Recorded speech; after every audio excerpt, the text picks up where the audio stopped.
what's going on? Welcome back, everybody. Welcome to Friday. We made it. I can't believe it either, but we got here. We got to Friday, and man, it is good to see you, and it is good to be seen by you. The person doing the seeing in either direction is, of course, me, Bill Sylvie, aka the Dungeon Delver. Welcome to the show, everybody. And let me tell you something. I don't like to brag much, but last night's show was amazing. Did we have technical hiccups? You better believe it. But that wasn't on his end or on my end. That was the internet in between. Diesel the Force was a force to be reckoned with. That was an absolute gas of a show. And if you haven't seen it, please go watch it. We'd still be going. Okay. I mean, he strikes me as one of those guys that we could have talked about the merits of the various eras of Star Trek. We got into it about Blade Runner. And by the way, he holds the correct opinion that Deckard is not a replicant. We talked about Dungeons and Dragons history. We talked about tabletop gaming. We talked about Dave Trampier and Dave Sutherland. And there is so very, very little information about those two august artists who have left this world. It was amazing, and go watch it. If you haven't seen it, listen to it this weekend or something. And if you hit a bunch of network problems, it's not you and it's not my stream. It was the internet in between us kept hiccuping up. But we got a good, I would say, of the 3 hours on, I would say like 2 hours and 20 minutes of just good, solid fun with Diesel the Force last night. And I thank him from the bottom of my heart. He is a guy I've got to have back on. And one thing that I did want to mention about last night's show also, and it applies to tonight's show as well, is that it's brought to you by our friends at Hellebarde Games. Hellebarde, they make the kind of adventures that they'd like to play, whether it is old school, OSR, 5e, Castles and Crusades. Old school is in play at the table with Hellebarde Games, and you can find them at DriveThruRPG or on their website, hellebardegames.com, where they are clearing out their in-print 5th edition Dungeons and Dragons products. That is 10 modules that cover everything from a mysterious swamp full of lizard men to a desert caravan trail dotted with adventure. Use the discount code 5EOOP at checkout, and guess what? You will get 50% off your order when you order from Hellebarde Games. And guys, these are super duper easy just to convert back to the system because they were written for old school systems first. So check out our sponsors. It is very helpful to them. Don is an awesome guy. I like, he wasn't just some rando who came to me and said, here's a bunch of money. Can I talk? You know, will you read ad copy on my show? No, it wasn't like that at all. Don is an awesome guy, and I love his stuff. But anyway, to move on, we have more guests next week. By the way, Zach Glazar and some other folks from Frogagod Games will be here next Thursday. The hits don't stop coming, folks. All right. I bring you guys the best stuff. Yes, I do. Uncle Bill loves you all. And I bring you guys the best shows. So, Zach Glazar and some of the peeps from Frog God Games will be here next week.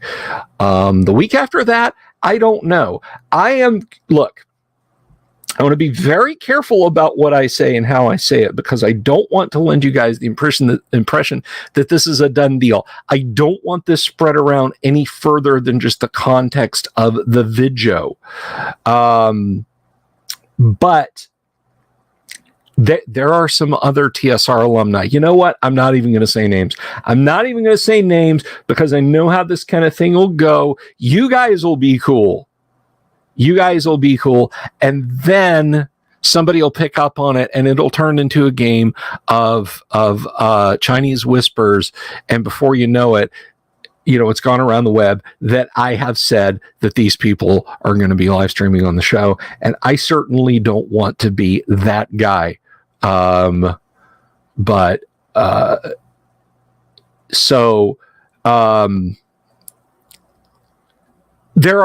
are folks I have reached out to. And I hope that they will come on the show and chit chat with us for a little bit. I don't want to break my arm patting myself on the back though, but Heidi and Eric, Errol Otis, Dave, Diesel LaForce, and in the past, Alan Hammock, Jim Ward, Steve Winter, so many folks from TSR have been on the show, and it is a stone groove to have them on. So I'm going to be reaching out to more folks because I think you guys like that content a little bit. I think you guys dig on that. We'll have to see, Doomsword. I mean, these guys are busy. The creative types, they get busy. I do what I can. I do what I can. And you guys make it possible. And you can make it more possible by clicking the subscribe button and the bell icon for notifications. Give this video a thumbs up if you like it, and leave a comment below and tell me what you liked about it. Give the video a thumbs down if you don't like it, and leave a comment below and tell me what you didn't like about it, and I'll strive to fix it. So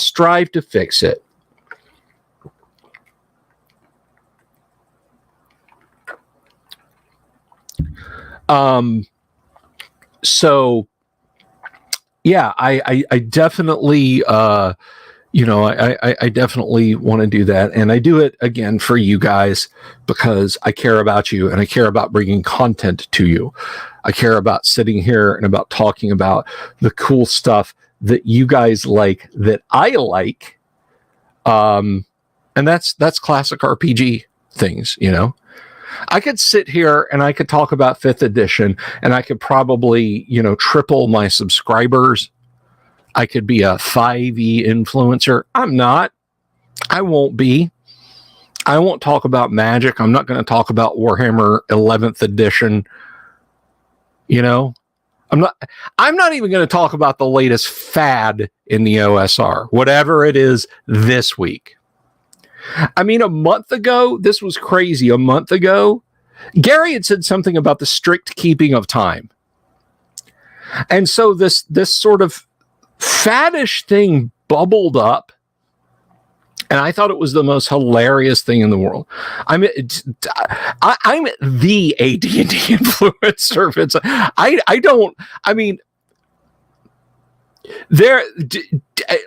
I think Dungeon Minister is the basic expert, masters, companion, immortal influencer.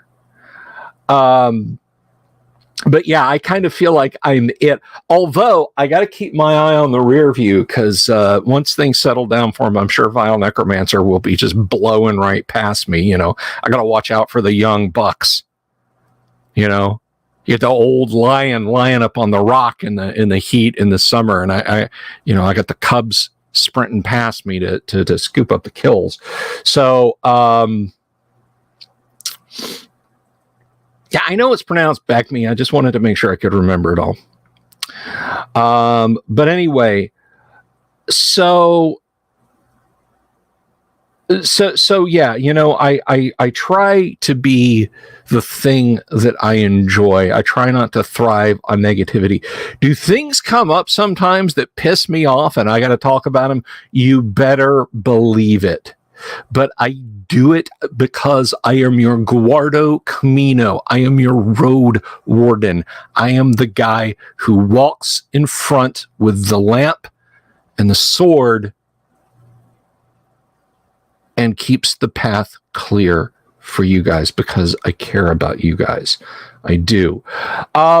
Fun stuff that you guys are part of, something that is coming up that you guys are very much involved in. And if you're not, check out my socials page, the community page rather, on YouTube. There is 1.5 days left. I will be closing the voting on, I said Saturday, I meant Sunday.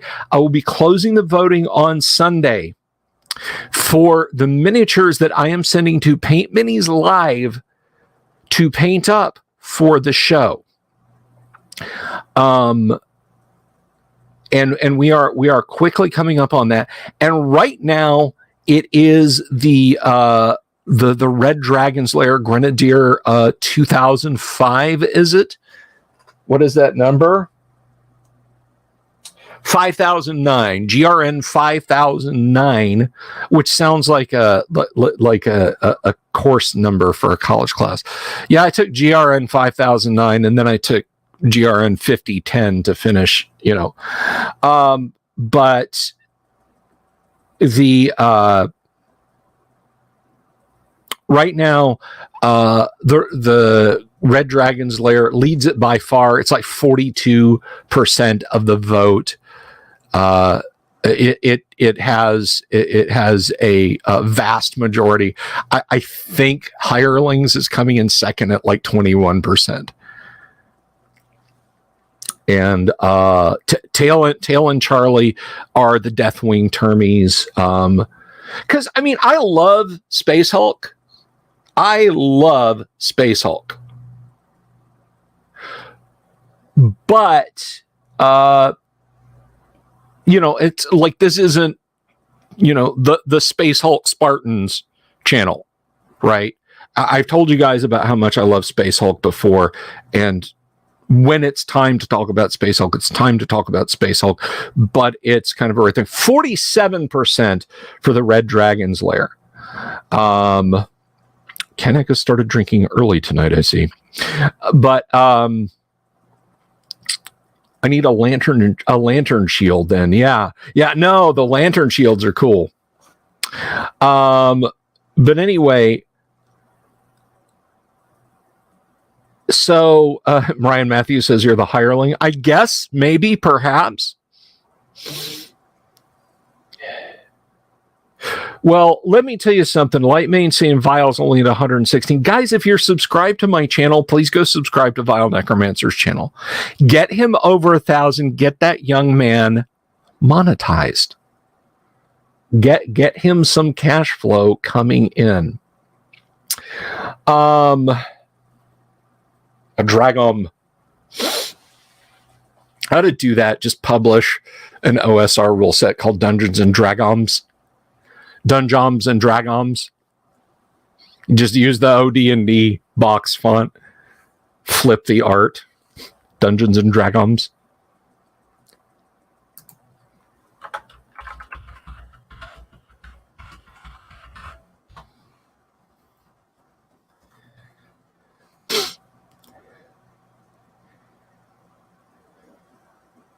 Time to down some Nuka-Cola Quantums. Absolutely. Vincent and I are rolling with it. Yes.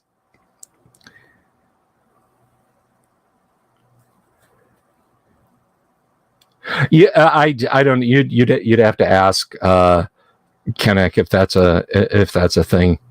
If a dragon is a dragon mom.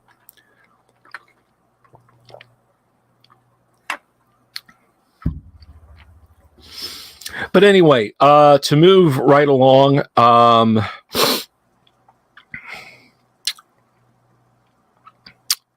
let's see where Nuka-Cola Quantums. Yes, I had a like 3D print Nuka-Cola Quantum thing and get like some blue LEDs. I got to get back into 3D printing.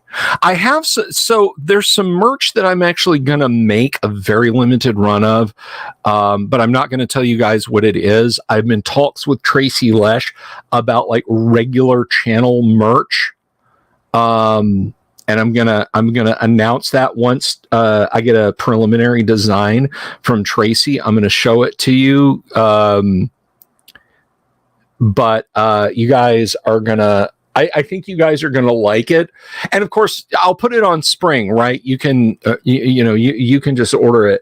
But it, you can get it on a coffee mug or on a T-shirt or on I guess a sports bra. We'll get Kennick or a Kabuki Kid to model the sports bra for us. But yeah, merch is coming. Not convention merch. I mean, the show, this channel, you can get it all the time. Merch is happening for the channel, and that'll be great. I won't tell you what it is until I have art to show you, but the art for the merch will be done by Tracy Lesh. And I'm excited about that. So, did you buy the sports bra, Kennick? Do you own a great underground online gaming convention sports bra? And if you do, post pics. Anyway, hello, Deadly Dungeon Master. Greetings to you. Good to see you. Welcome. But anyhow, so yeah, there's a lot of great stuff coming up. We're just a few weeks out from the Great Underground Online Gaming Convention. Where can people find my modules? Okay, The Lost Crypt, you can get that from Frog God Games. It's for Swords and Wizardry and for 5th edition.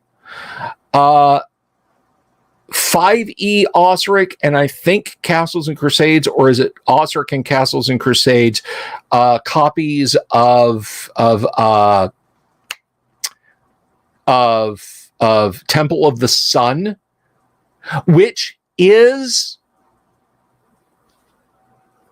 slightly converted because we had IP in that.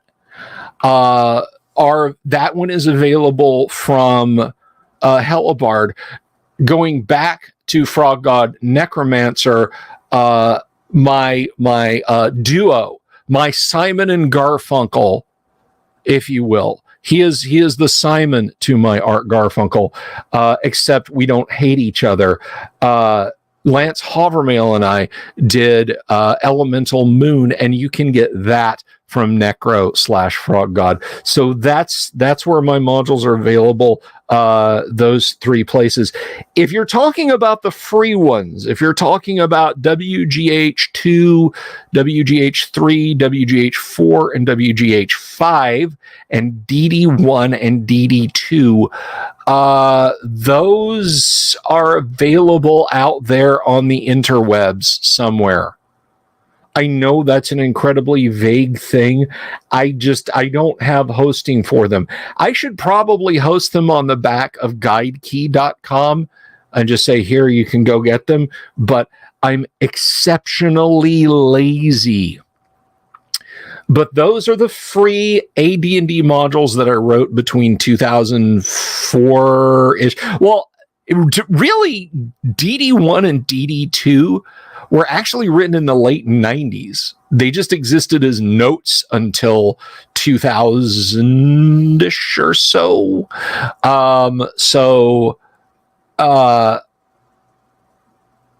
Yeah, I will try and get those hosted someday so you can get your hands on those.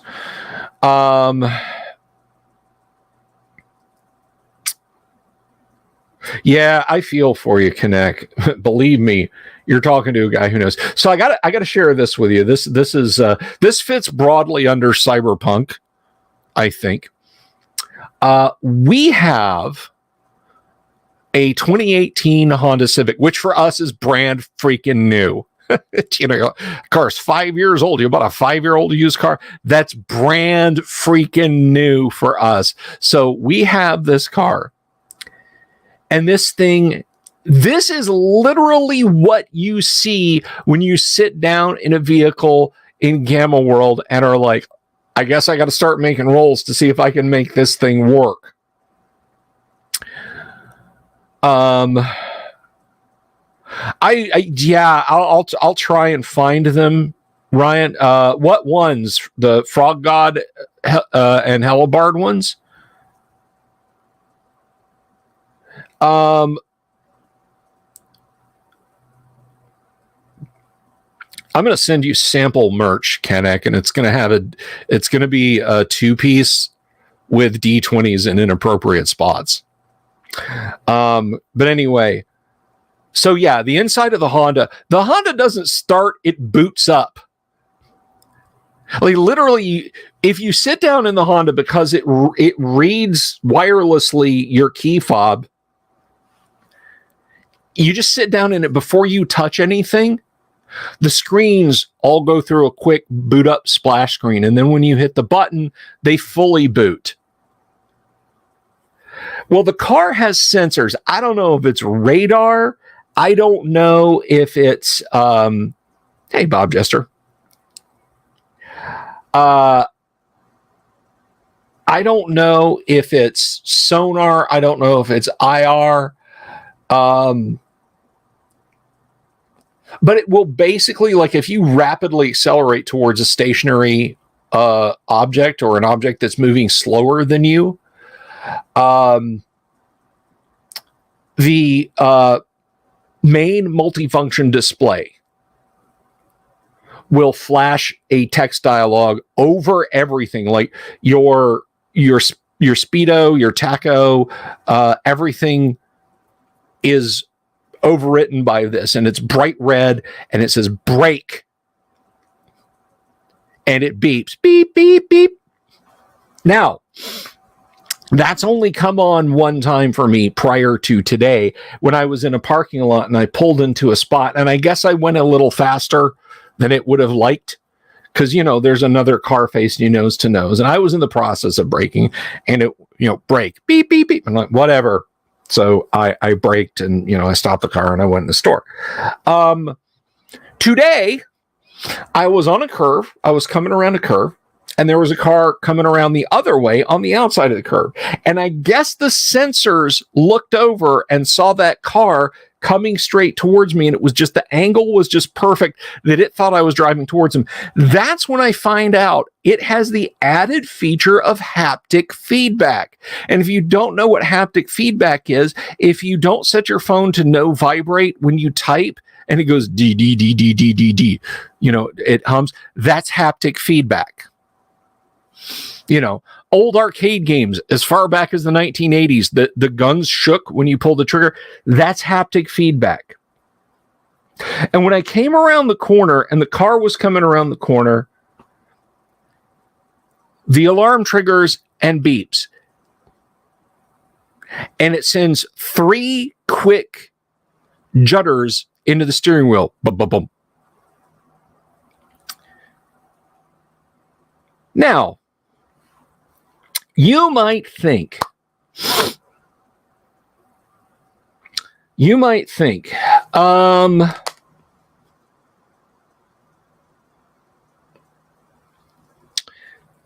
well, that's a good thing, right? Had Honda back in 2018 consulted someone who had the same problems with a car that I had with a Volkswagen Tiguan, they might have chosen different user feedback, operator feedback to let you know. Because beep, beep, beep, something flashing on your central display, on your central MFD, and the car shaking, to me, for the last 3 years, has meant that my turbo was starting to shut down, that my coil packs were starting to fail, and that my e-brake was starting to grab. And then the beeping sound being any one of those, or blown coolant system, what have you.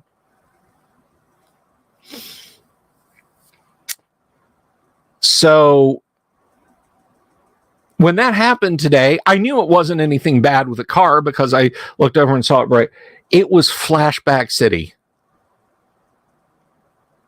It was not a pleasant moment because my brain went straight to, dear God, what now? And nothing. The car is fine. Our car is hunky-dory. It's awesome. Me? I'm suffering from PTSD.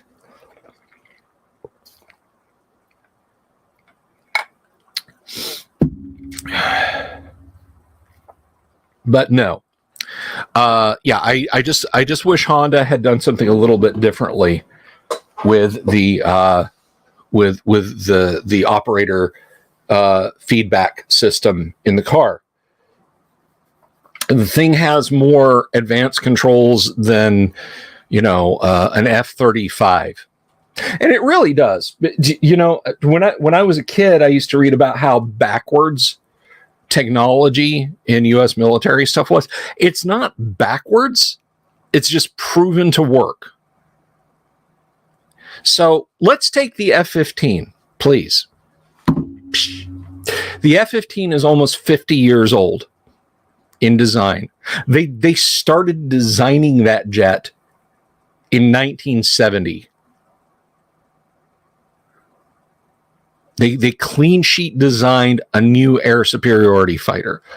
By 73, they were testing it, and by 74, you had LRIP, low rate of initial procurement models starting to come in. We'll see Lightning. No, it's the F-15 Eagle, Vincent. But anyway, the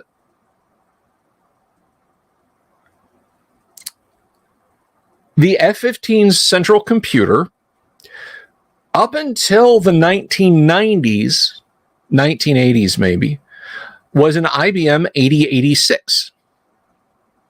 An 8086 runs at 4 megahertz, and it had 256 kilobytes of RAM.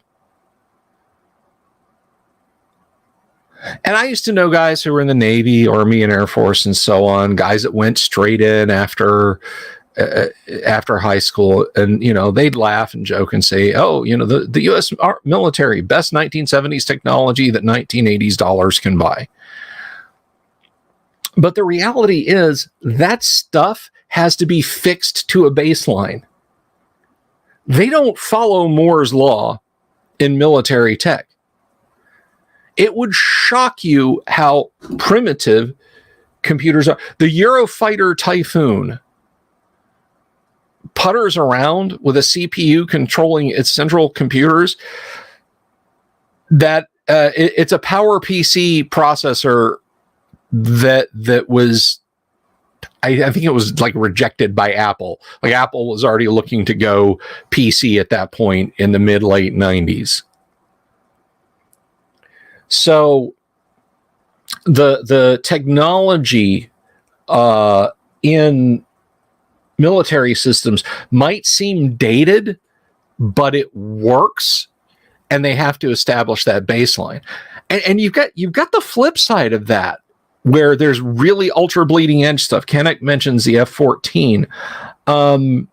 The F-14 has a 14-bit, not 16-bit, not 8-bit, has a 14-bit onboard computer. When they designed the AWG-9 air interception system for the F-14 to lob those gigantic Phoenix missiles at Soviet bombers and Soviet anti-ship missiles to shoot them down.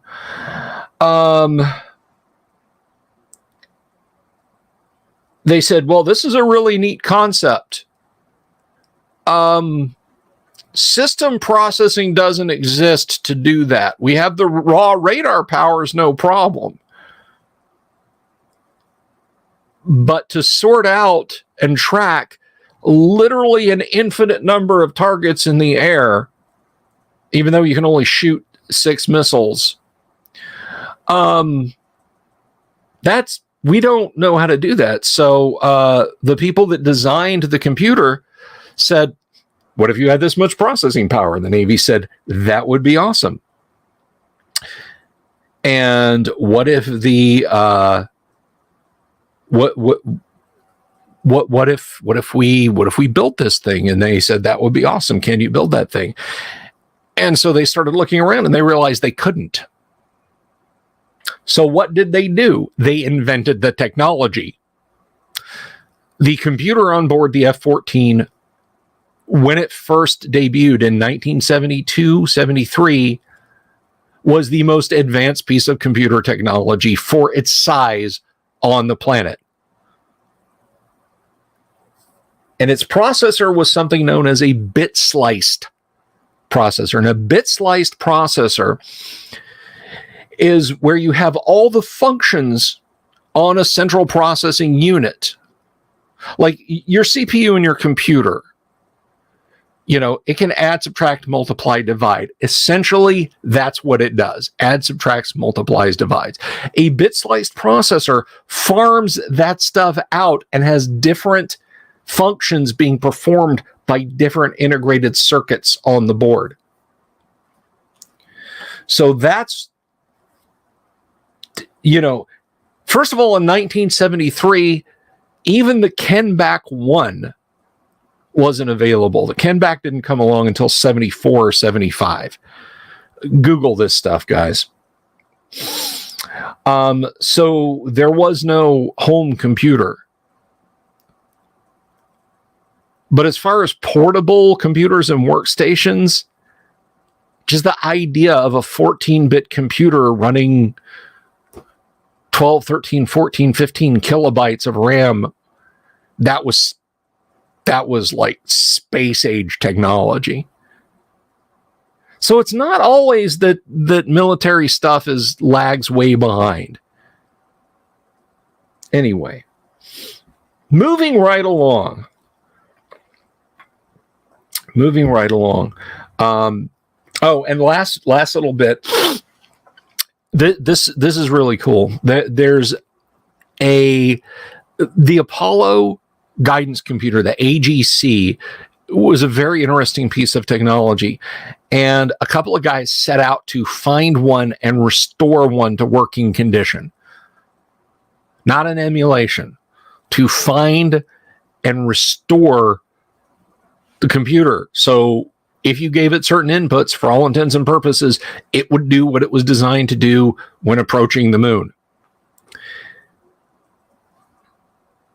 And the way that programs are stored, the way that software is stored in the thing is so weird. It's basically stored in flash memory, the mid-late 1960s version of flash memory. And it's on these big things that look like loaves of bread. They look like narrow loaves of bread. And they realized they were missing like a whole swathe of code. And I remember they went to a museum that had an unused block, whatever series control module. And it's just up on display, right? And they're like, can we take a look in there? And it turns out, just stuck in the display, just some NASA engineer, they were like, well, yeah, let's just put this there. That was the drive that was missing the code that they needed, which I think is just really cool. So let's move on. Let's not talk about computer technologies and F-14s and lunar landers. Although the last thing I'll mention about that is the lunar excursion module, the LEM, the big four-legged, gold-foiled, wrapped guy, designed by Grumman. The F-14 Tomcat, also designed by Grumman. So there's your moment of serendipity. So next week, this weekend, I hope to get a chance to start looking into old school essentials. And next week, we're going to start our deep dive. We did an unboxing earlier this week of old school essentials. And we're gonna, we're gonna get into that next week.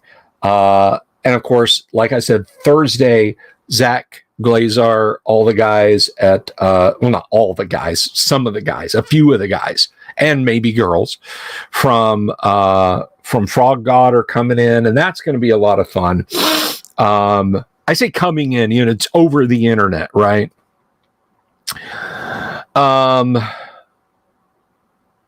So that's going to happen, and I'm excited about that. But I just haven't had the time this week to get into old school essentials, and I presume that I have to buy a PDF of it, unless it's one of those OSR things that are like, well, you can download it for free, or you can buy a really nice copy. I don't know. I'll have to look at it, and then that'll be. We have a mail call Monday coming up on Monday, though, with some stuff that comes from Old Redneck on the Discord. I'm excited about that. You guys are talking about binging TV. I have this weird thing. I do not like to binge TV shows from like 2005, 2006 to around 2011, 2012. Mostly the earlier ones, and I'll tell you why. The reason is I can't explain this. I can watch Mayberry RFD. I can watch Gomer Pyle. I can watch Hogan's Heroes, MASH, Barney Miller, WKRP. I will stop what I'm doing to watch WKRP. All right. I love WKRP in Cincinnati.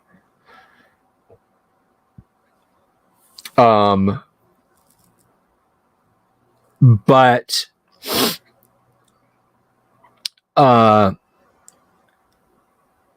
something about early 2000s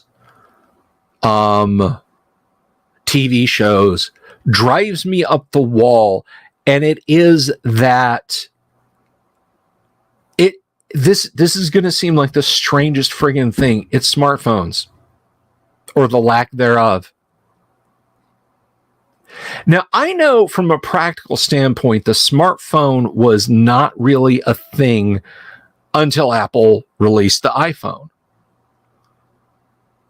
Now, it quickly got left in the dust as far as I'm concerned. They've been playing catch up and trying to insist that them copying older phones or other phone vendors' phone features. But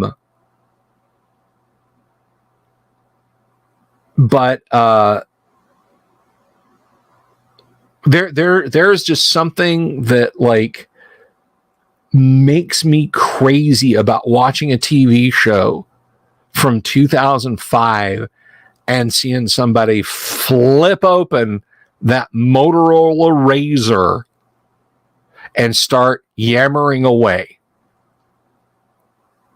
We have to get these documents. Well, just take your phone out and take a pic. Oh, no, they'd get like a 180 by 210 pixel image if you did that.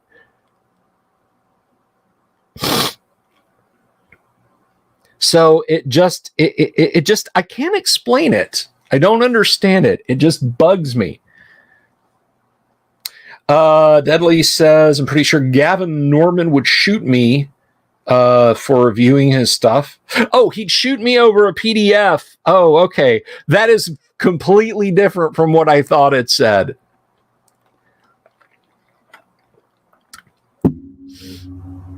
What? Bill Sylvie's reviewing my stuff? I just want to talk to him. I just want to talk to him. I just want to talk to him.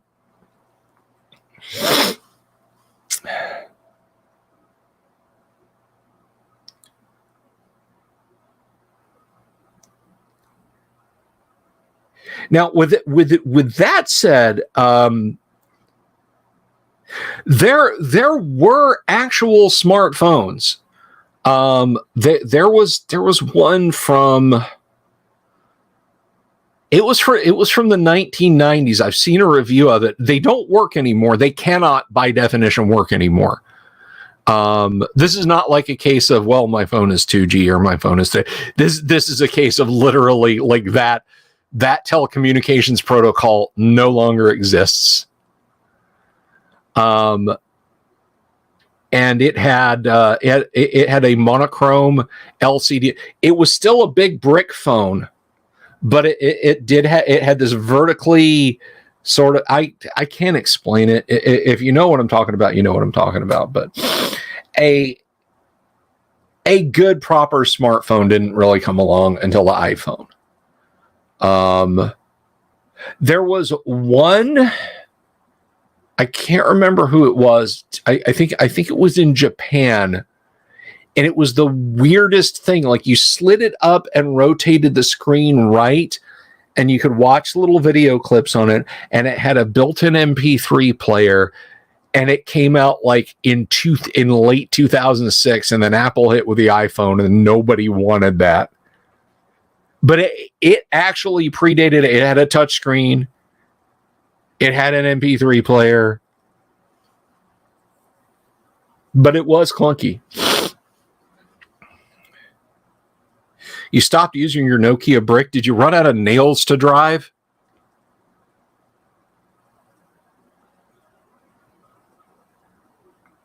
Yes, Hypercam. You know what I'm talking about. Now, I remember a gadget. Somebody gave me oh, Kanek, you think that's awesome. Wait till you see season 2 of Firefly. Yeah, just Google that. Somebody, when I worked at Star Systems, someone just gave me a Palm 3. Not a Palm 3C, just a Palm 3. I loved that thing. I learned how to write Palm messages. I had the Lord of the Rings on that. So if I was ever stuck somewhere, I could pull up a favorite chapter. I had a Sonar Sub Hunter game on it. I'd always intended to put Zork on it, but I never got around to it. I'm a cruel person, Jorge. But I remember when I got that thing, I heard about a gadget. It was a dock the size of a Motorola flip phone. So, you know, it's about that tall, about that wide, that you could insert your palm into and make your palm into a mobile phone. And I was like, that's very intriguing. And I think if more people had done that, you would have gotten, you probably would have seen Palm get a lot bigger.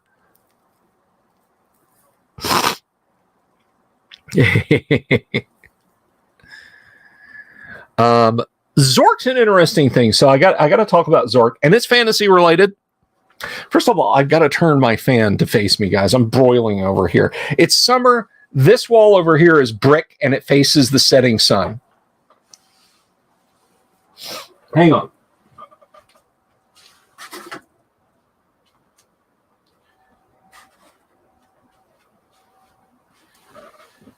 So here's an interesting thing about Zork. If you're in information systems, or maybe even if you're not, you may have heard of the concept of virtualization. Virtualization is a fancy way to say emulator. And what does this got to do with Zork? Well, I guess you run a Commodore 64 emulator.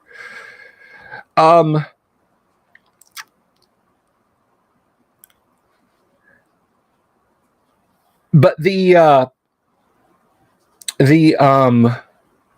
quick save F5. So when the guys at Infocom realized that there were millions of Commodore 64s out there and hundreds of thousands of other computers, millions more computers than just Apples and trash 80s,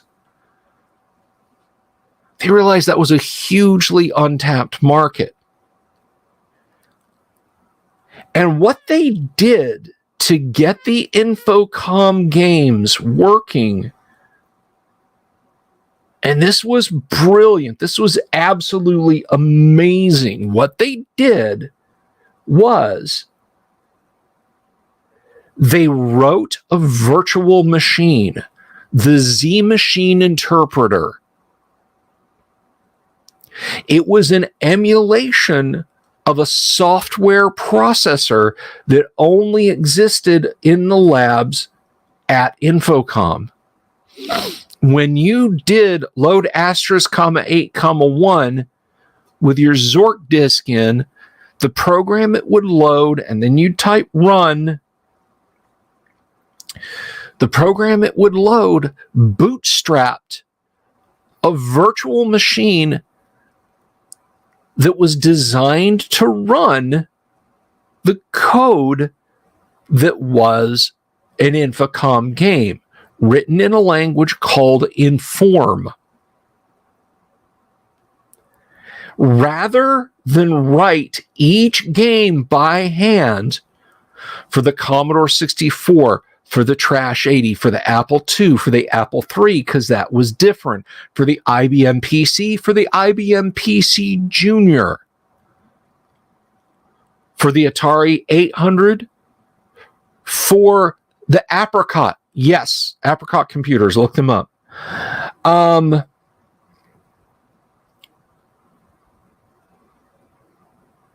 They wrote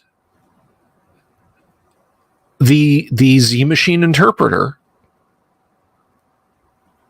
one time for each platform. And then when they wrote games, they just wrote them to run on the Z Machine Interpreter. So when you would run a copy of Zork on your machine, you were running exactly the same code as the person. If you had a Commodore 64 and they had an Atari 800, and the next guy down the street had an Apple II, and the next guy down the street had a Macintosh, and the next guy down the street had an Amiga, and on and on and on, you are running the same piece of code on every machine, and it would behave exactly the same because you were running a virtual computer, a Z machine that ran inside of your computer. Write it once and then run it across many platforms, which is freaking brilliant. So if you run an emulator, if you run a Commodore 64 emulator to run Zork on your PC, you are running an emulator, which is then running an emulator, which is then running a piece of software.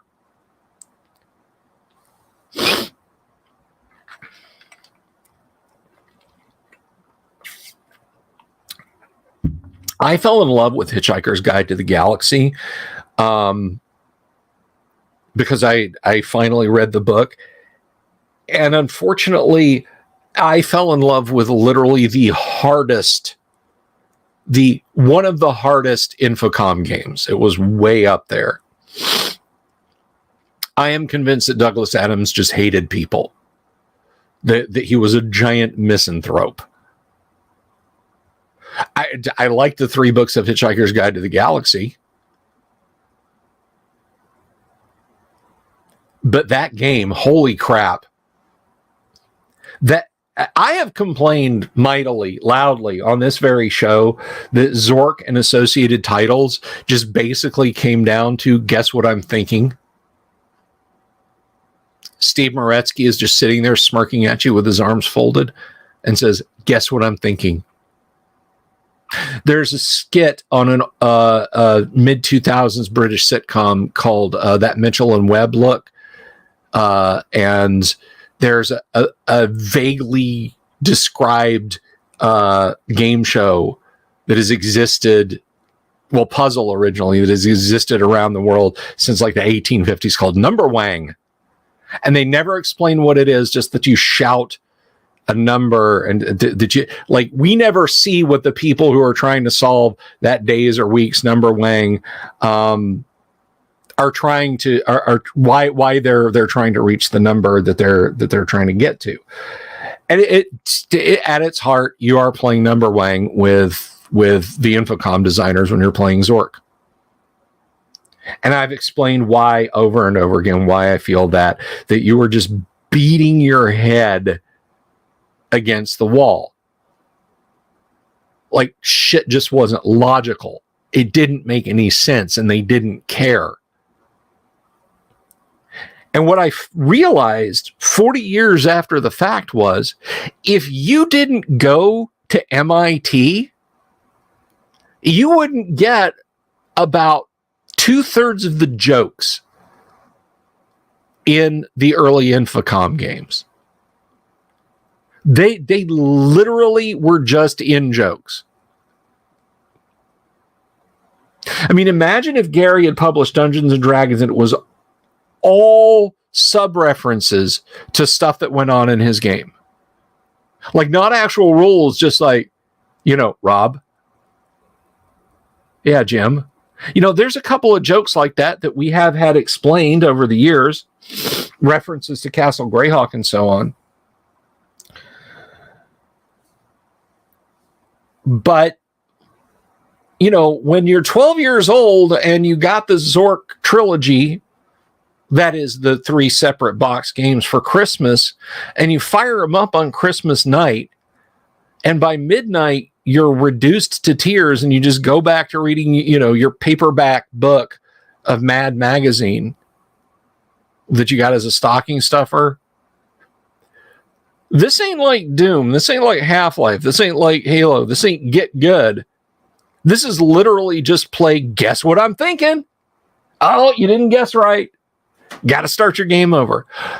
Or the fact that you could play the game beginning to end, and then, you put all the treasures in the trophy case in Zork 1 and type score, and you're like, I've been everywhere. I've cleaned out every room. And you did something wrong. And one of the treasures isn't there. And it's like, well, you've got 195 out of 200. You're a master adventurer. You're like, where? And it's not like Doom. Again, it's not like, you can just, I've got this percentage of items. I'll just keep looking. I'll just keep searching the level. Because you could break some of the treasures. Some of the treasures could be permanently stolen if you were carrying them around in the dungeon, for example, and encountered the thief. Or if you killed the thief early on, as I did. I was so happy. I told my friends at school, I killed the thief in Zork. And they were like, that's not possible. I did it. I killed the thief in Zork. It's possible.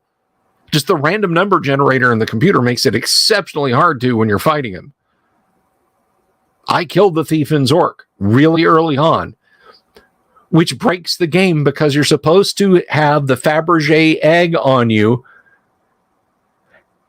and chase him around, bump into him, hope he doesn't murder you, but steals the egg, not your lamp or anything else you need. Hope that he steals the egg, takes it to his hideout, find his hideout, kill him in his hideout after, and there's no indication of when this will be, after he's used his thieves' tools to open up the egg to get the wind-up songbird treasure out of it, which you then need to take outside, wind up, and it will fly up to the top of a tree where there's like an emerald or a ruby in the tree.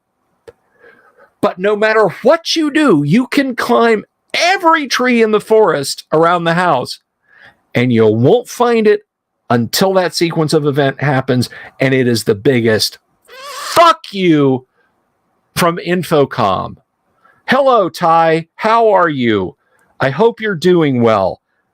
I hope you're having a fun evening.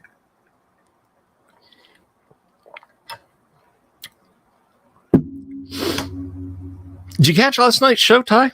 We had we had Diesel LaForce on. That guy's awesome.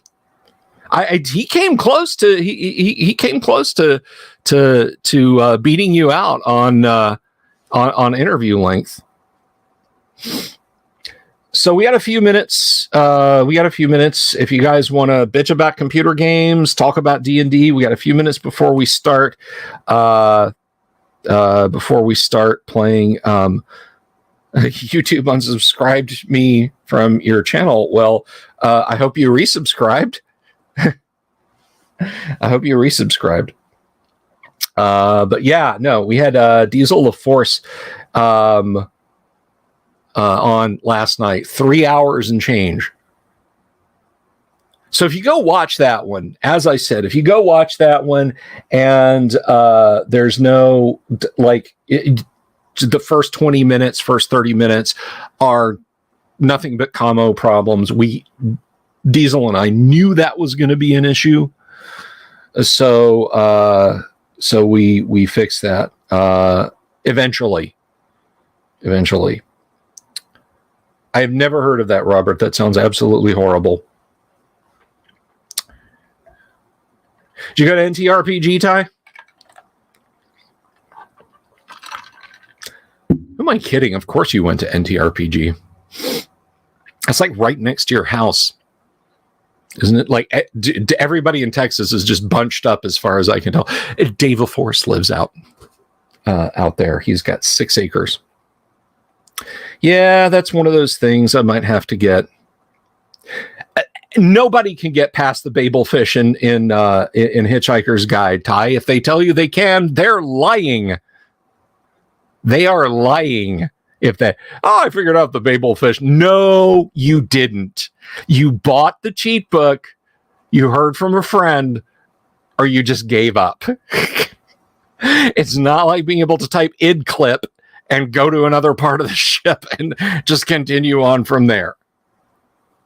So there's the atomic vector plotter. If you push the button on the atomic vector plotter, it explodes and kills everybody. Well, it kills you and Ford. So what you have to do is you have to have the junk mail from the beginning of the game. If you don't have the junk mail, you're boned. Take Ford's briefcase, set the briefcase in front of the door that the cleaning bot comes out, set the junk mail on top of it, push the Babel fish vending machine button. Thank you, Jimmy. I'll have to restore my hard drive. That's my games drive croaked, but I've got a few mods installed for Fallout 4 that lets me build skyscrapers. I have arcologies with swimming pools in them. I don't have settlements. I have proper cities. And I use mods that gives settlers their own names and like quadruples the number of people that can be in a settlement. I went full Blade Runner on Fallout 4. Yeah, you got to put the towel over the vent. And then when you push the button, and there's like you have 3 shots at getting it right. 3 or 4 shots. Like after that, you push it and it goes click and no more fish come out. But the bot comes out, it hits the briefcase, the mail flies up in the air, the cleaning bot that flies out to grab the fish flies around trying to grab up all the air, and because you've got the towel on the grate, the fish hits it, bounces up, and lands in your ear. Yeah, PTSD from Hitchhiker's Guide. We're gonna get going in about 5 or 10 minutes. But my God. And then it ends on a cliffhanger. I found out years after the fact. You get to Magrathea, and it ends on a cliffhanger. It ends on a farging cliffhanger. And Douglas Adams passed away. Well, to be fair, Infocom went out of business first. He did Bureaucracy, another text adventure with Infocom. And they literally say, be on the lookout for Hitchhiker's Guide 2. I don't have the disc anymore. When I sold my Commodore 64 or possibly my Commodore 128 or both to a friend, I gave him like a cardboard. A big thing in the 80s were these things. They looked like OD&D boxes. They were wood grained, but they were big. They were like double width bankers boxes. And I had one of those, and all my C64 carts and discs and joysticks and all the peripherals were in that one, and the computers were in another. And I sold all of that to a friend for like $200 and bought crap for my Amiga. But I kept the box for Hitchhiker's Guide. So I have the box, I have No Tea, I have Fluff, I have the miniaturized Intergalactic Space Fleet, the Don't Panic pin, and the peril-sensitive sunglasses. I have the Feelies. It's playable. I think what you mean, Death Angels, is it exists online. It's not playable anywhere. It's not playable anywhere. All right. You know what is playable? You know what is playable and is futuristic is Gamma World. And that's why you guys are here. You guys are here to see a fun couple of hours of Gamma World. So enough of my grousing about a text adventure from literally 40 years ago. Let us welcome our Gamma World live crew back. Not to be mistaken with two live crew. I will get what do you call it? Demonetized off YouTube if I attempt that. And say hello this evening to Probably Sane, played by Doomsword Deathmaster. Hello, hello. The one, the only, so far, possibly the second, Rex Dashington, as played by Yang Enzao.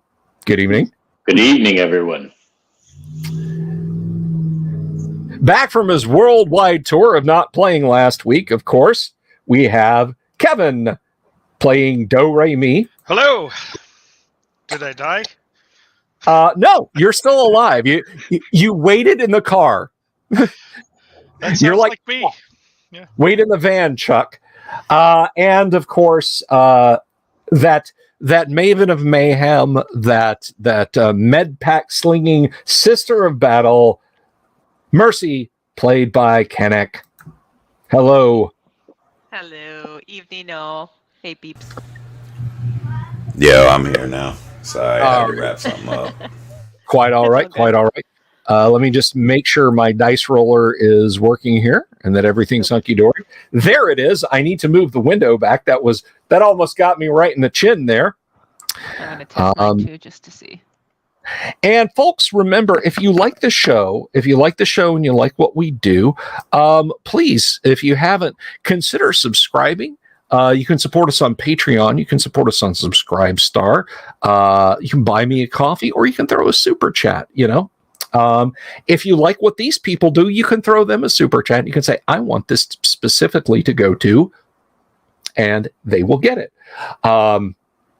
So with that said, last week, eventually Do Re Mi got bored of sitting in the car and talking to the Orlin that you had met on the roof of the building in Disney, and had decided to brave the ruins and come downstairs, and you meet up with him just as you're about to engage the drive of this strange vehicle of the ancients that seems to be fixed to some kind of a metal rail. Probably Sane had pushed the lever forward. And by the way, that's numbers Rab for those of you playing along at home. He hasn't died. He just got Probably Sane stamped on his forehead and then decided to go ahead and have the stamp turned into a tattoo. So Numbers has pushed the lever forward, and the monorail that you are in, the ancient vehicle on a track near the Kingdom of Magic has started to grind forward, and you can hear roots ripping off of it and branches being knocked away and ancient bits of rubble as it rolls out into the sunshine of this humid jungle-like place. And you can see perhaps 2 kilometers away, there is a large collection of ruins. There's vines and trees everywhere, but you can make out the shape of a castle. You can make out this sort of broad, sort of flattened conical shape and other smaller structures as you push the control forward. You're moving along at a stately speed of perhaps, maybe 500 meters an hour. Their Numbers. It's not very fast at all, but there is still ample room to push that lever forward. Do you continue going at this speed, or do you wish to shove it forward and try to accelerate? So I'll go ahead and look around. Is there any manner of flying creatures or anything? I mean, it's a cool scene with the vines growing over the building. I was just wondering if there's anything to look out for. I don't want to be distracted. I mean, there may be some lizard birds or something like that, but nothing like, there's no, there like a blash is not flapping along in front of you or anything like that as you. All right, yeah, I'll step off to the side. Don't you think it's about time you done something? Why don't you drive this? Sure. So just that lever there, huh? Yeah, that's it. Now listen, Okay. don't tell anybody. Don't tell anybody you're a better driver than me, okay? Oh, don't worry about that. All right, it's kind of my thing. Yeah, I gotcha. The only reason why I'm taking over is because you need to rest your eyes for a little bit. It has nothing to do with Yeah, I gotta rest my eyes, That's right. Yeah. Sure thing. Well, I'll go look at the lever. Is there like foot pedals? No, there aren't. It's There just is a lever. Okay. There's a lever. There are a few switches, a few buttons. There's a display screen that's kind of flickered fitfully to life. It's sort of showing a blue line that has moved up a little bit, but there's plenty of room on the display for the blue line to move further. You think it's some kind of speed indication. Give me a D10 roll. Okay. And we're using the rolling tool, right, for this? Yes, we are using the rolling tool because it's very cool. Let me change my name on this because it's still D&D. Yeah, I like to change my name on that too. I don't know if anybody cares, but Oh, we can do that. I haven't experimented that much. Ty, I don't Player there, but I got to do this. I got to pop off some confetti after. Yeah, you're, he probably saying Numbers Rab shows you, so you've kind of got a handle on it. But Ty, since you've been unsubscribed, this one's for you. Little confetti. Welcome back, Ty. Okay, so I quietly say he's got the whole ancient vehicle in his hand, and I'm going to push slightly forward. Well, right. Towards the bigger, wider space in the indicator, I guess. All right, so I'm gonna make a quick roll here. Let's have a look. See what is the condition of the track as you roll along. Oh, it's it's perfect. Oh.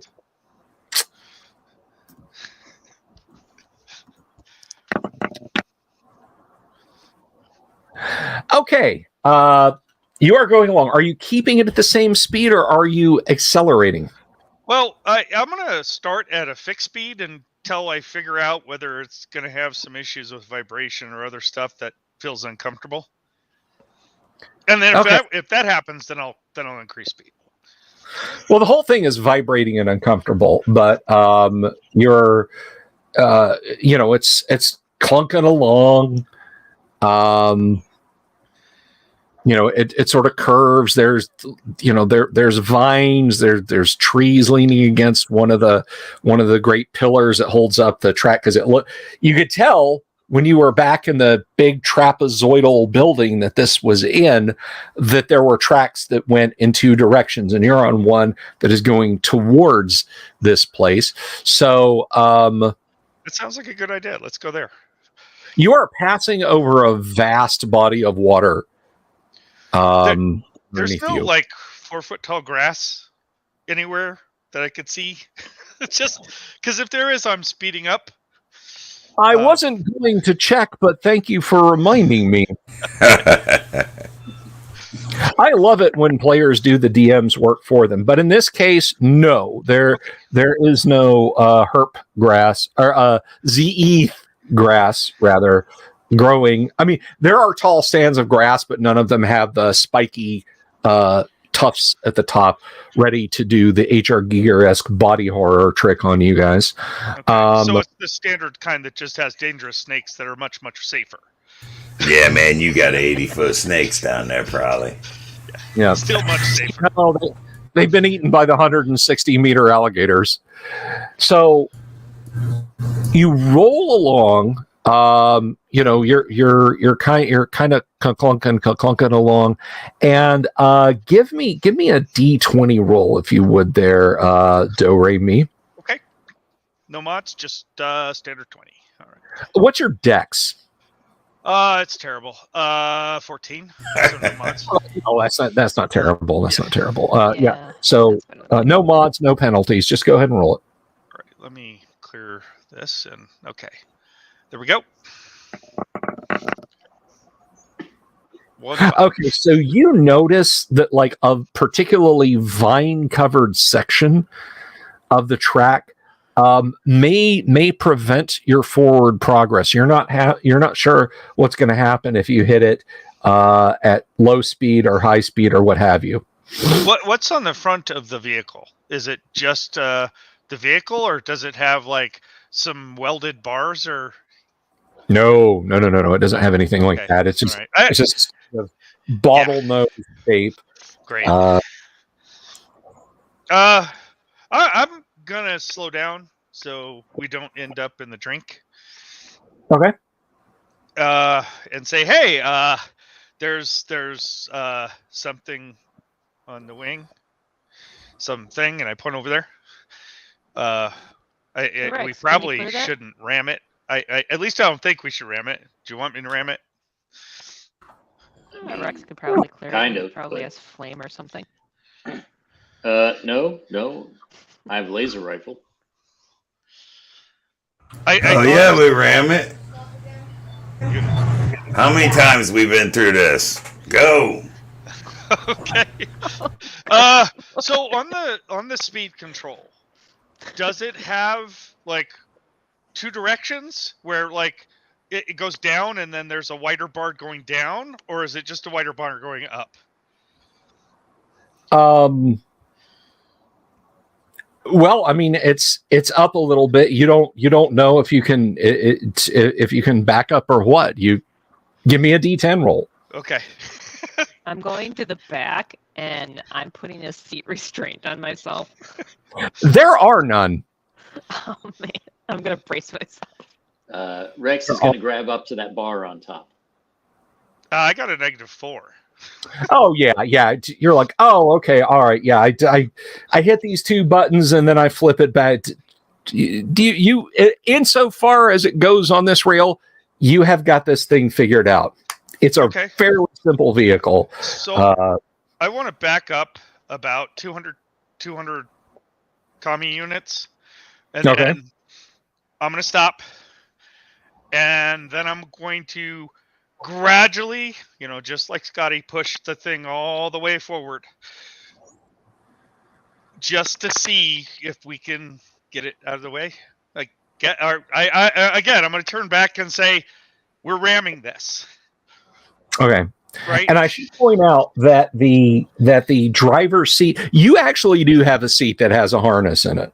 Oh, okay. Well, then I'll definitely. Well, I'll probably, when I'm in the drink, I'll probably drown because I can't get out. Right. I'll put it on anyway. What the hell? All right. Safety first or third or something. Okay. That would mean that none of the other seats have harnesses, right? Up here, there are no other seats. Back in the passenger area, there are, near the windows, there's like these shelves that you could sit on, but the rest of the way it's bars down the middle of the thing. Looks uncomfortably like a stand. Right on. Yeah, I'll just hang on and tip up my hat back over my eyes to see what's going on. Okay. Well, I mean, you know. I'm grabbing a bar in the back. Okay. This really hosts a whole lot of strippers. All right. Demonetized. The cart starts to accelerate. Paint. You glance down as you pass some certain speed, like when you see that bar scroll across the screen. There's this pinging sound, and you see something come up on the screen just before you reach the vines. You glance down, and it says, "Wood, Kevin, you are hereby docked X demerits. See your supervisor at the end of your shift." I take the piece of paper and put it in my pocket. That's The one that gets the most of these wins. That's a shout out to someone specifically, by the way. All right. Yeah. The car hits the vines. There is a great tearing sound. Everything shakes violently. There's wet green mass as you're plowing through this. The window breaks, and like I said, you hear that ding. You look down. You see on the screen, Wood, Kevin, you're hereby docked 8 demerits. See your supervisor at the end of your shift, and that's all you have to take in as the ancient chariot is derailed and goes plummeting into the body of water underneath you. So everybody is going to take some damage from this. Rex, I believe you and Kevin, you both have energy shields in your power armor, yes? 25 points with the inertia shirt suit. Yeah. Okay. 50 for me, I believe. So 25 and 50 numbers. Numbers probably saying, Rab, does your plastic powered plate have an energy shield in? I was never informed of one, so I would assume no. Okay. And you actually have 5 points of protection, but I think it's just laser weapons and the ground. No. This is for Mercy. The ground does not constitute a laser weapon. Bummer. So, well, it's not the ground though, right? It's water, which is so much safer, right? Sure. Exactly. It's a lot softer. It's soft, right? Yeah. I mean, people. So I'm going to say you guys are. We'll just keep this simple. You guys are about 60 feet up, so we'll do 66. Oh, that's not that bad. 22 points of damage. Force fields, of course, absorb that. Numbers and Mercy, you both take 22 points of damage. And you are all now in very dark, distressingly warm water. It literally just floods in the minute you slam into the bottom of this pond. So it's not amphibious. No, it does not appear to be amphibious. Okay. Damn it! Bad call. Rex, probably sane, and Do Re Mi. Of course, your power armor suits have, a modicum of sealing against this sort of thing. Mercy, however, you just get slammed into the side of the cabin. How many hits do you have left, or did that zero I you? have 61 hits left. Oh, okay, yeah. So you're fine. So you get bashed around. You can feel like goose egg forming, but it is pitch black. You don't know which direction is up, and you're underwater. So let's take a quick check to see if anything is in the water with you. We're inside this thing now, so. It's gonna Well, be like yeah, except the ocean windows Z. are cracked and yeah. Yeah. Apparently, it's not amphibious, which, yeah. Well, other than some very confused bass and catfish and brim, you are currently, or the 24th century mutations thereof, you are currently not experiencing any company. However, you all do need to tell me what you're doing immediately. And just before you impact, you guys hear this. Por favor, manténganse alejados de las puertas. Rex is gonna grab Mercy and get out as quick as possible. Rex is going to grab Mercy and pull her apart like fresh bread. No. So yeah, I mean, you know what? Give me an attack roll, Rex, to try and bash a hole in big enough to. Roll? Okay. Or not an attack roll, but a damage roll. But punching something. I think it's 96 for you. Yeah. Well, I was actually going to ask you about this because it does not list punching damage for the scout armor. Oh, you're in the scout armor. That's right. Okay, so roll a d6 then. Roll well. 9 versus 1. Come on, Rex. Scout armor. Hang on. Damn, what's wrong with this guy?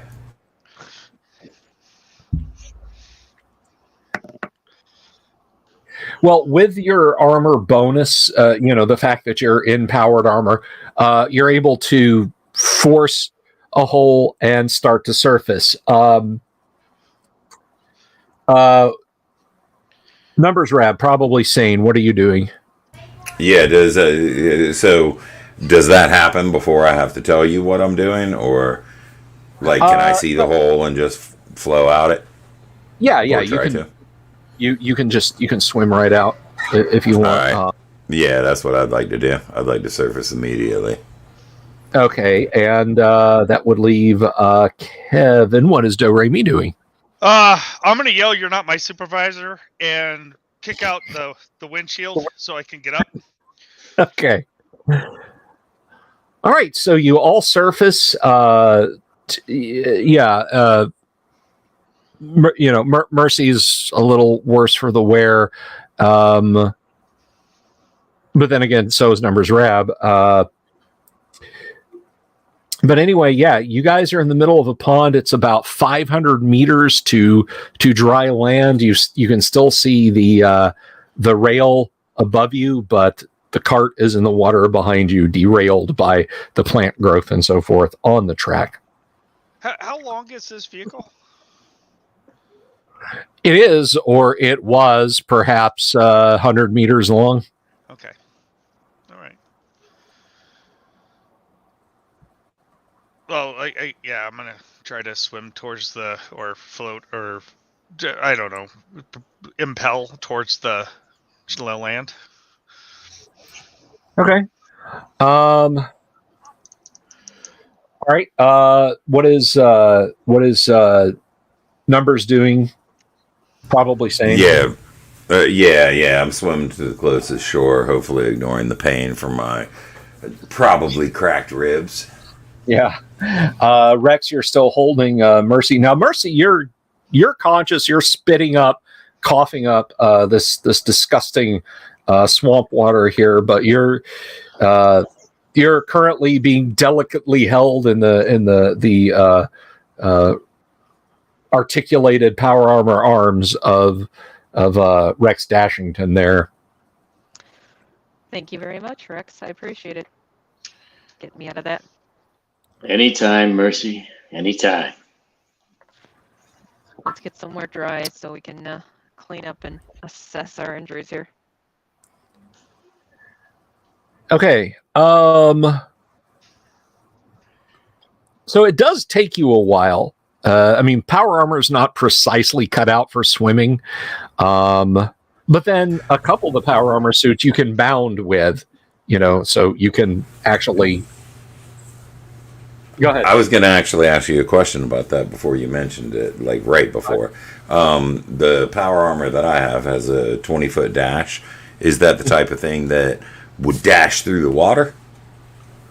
Or is it like I've got to be on dry land? It's essentially, kind of a maneuver vernier, sprinting forward, with some with some speed assistance. So I have, I have no problem with you using it to quickly cut through the water to get back onto swampy but dry land. Absolutely, that's what I'd like to do. Thank you. Okay. Alrighty, and Kevin, are you bounding? And Rex, are you flying? Without flying, is Rex sinking in?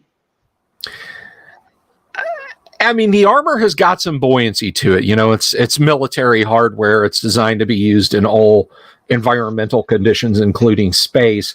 But yeah, I mean, unless you're making an active attempt to stay above the water, you're going to sink in. And as you are clutching Mercy, you're going to take her down with you. All right. I'll fire the boosters at a low rate to just sort of float out over the water. Yeah. And I'll bound as well. So, okay, if I can. Yeah, that's fine. Yeah, it takes a minute to do a system purge and get all the water and muck out of your jump jets there. But yeah, Rex, you can make it to the shore in a few hops and skips, and same with Do Re Mi. It takes you about not much more than 10 minutes, and you make it to the far shore. Looming above you, again, this is covered with vines. There's trees going in it. They're the faint remains of a paint job on the side of this thing. They look a bit like the large building you left behind you, but in miniature. There are no rooms. They just seem to be designed for monorails, and there's 4 levels of them. So you have a kind of a very broad, open-ended trapezoid that's got monorail rails going into it. Well, it looks like it's some kind of a shelter, so maybe we should go there. Yeah, maybe we can walk on top of the rail instead of swim. No, that's up to you guys. I lean over to Numbers and I say, "Believe me, you're driving secret safe with me." Thank you. I'm better though, right? Well, I think I wanted to prove to people, so there wasn't any confusion. So that's the whole thing. I was just telling you just so that you didn't get a big head about it. Oh yeah. Don't worry. I only get a big head when I'm kind of exposed to radiation for a little bit too long.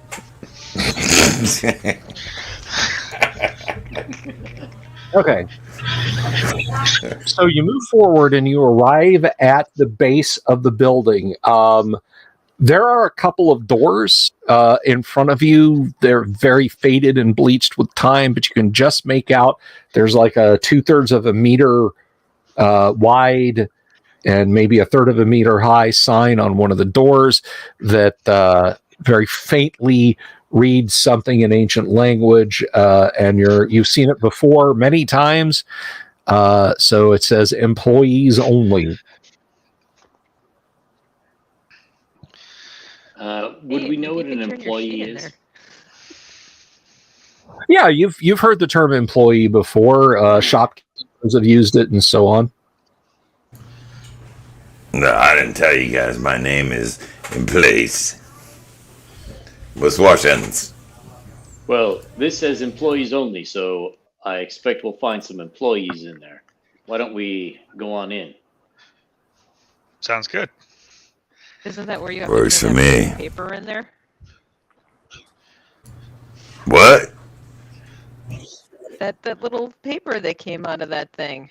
Isn't this where he's supposed to turn it in? Oh, they're not my Man, supervisor. paper? Yeah, they're not my supervisor. I don't care. I ain't got no time for no paper. Okay. I just All kept it because, there may not be bathrooms. So, All right. So yeah, the door is kind of rusted shut against the concrete. Anybody want to take a shot at opening it? does it have Ain't this handles? what you usually do, Rex? All right. So he'll just sort of lazily kick it with his power armor. Okay. Give me a D6 roll, please. Sorry to cut you off, though. Oh, that's all right. Yeah, Initiative. it kind of buckles inward and jams. That doesn't really open though. Hey, you Why can would you can these certainly doors be so yeah. tough? They got to stand up to Florida weather. Man, they make these doors way better than they make the elevators. So Rex is now he's a little bit annoyed, so he's going to put a little more oomph into it and kick it again. All right. Roll again.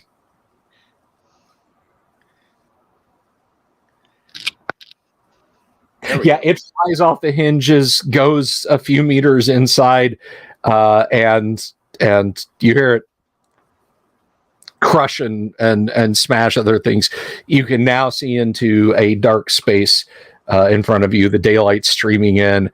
There's some ancient furnishings. Nothing here really appears to be active or have power. And on the left-hand side of the room, there is what looks like a flight of stairs that goes up, up to a landing, and then the other, then kind of back and forth. Nice job, Rex. I will say, it seems like everything's better in Florida. I'm certainly glad my suit has air conditioning. So here in this room, there are a couple of crumbling tables.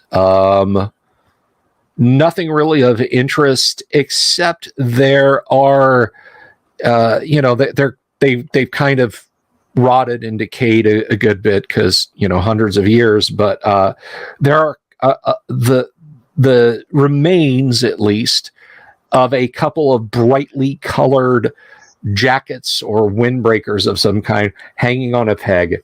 And examining them, they are blue and orange and white. The back has a really strange design. The letters WDW.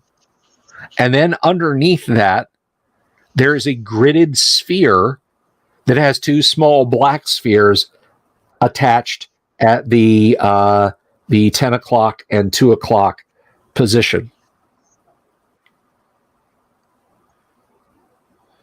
You have no idea what that sigil means.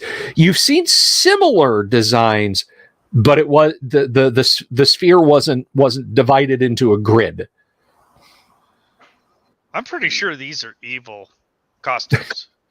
So I'm definitely not putting those on. And I look at others and I say, that looks pretty bad. You know what, guys? Creepy. Those are creepy. I'm going to take a couple of these in case we meet some Yexel. Hey, that ain't a bad idea. But just make sure you turn it inside out so they don't see that symbol, because they probably won't eat this stuff. Yeah, they're either gonna take that or they're gonna take you. Don't matter to me which way. So Rex will take some of the costumes that look like they're the more intact things. Right on. Now I just want to say to the audience and to our players, as much as much as Bogo was the caraway seed under the bridge work that is my Friday Night Gamma Roll game, Bogo would be going absolutely bananas here. He would be uncontrolled. You guys would leave with so much 200-year-old Disney crap. Wait until we get to the Star Wars section. Oh, Session's still young, Bill. Oh, very nice. We could rebuild him. We have the technology.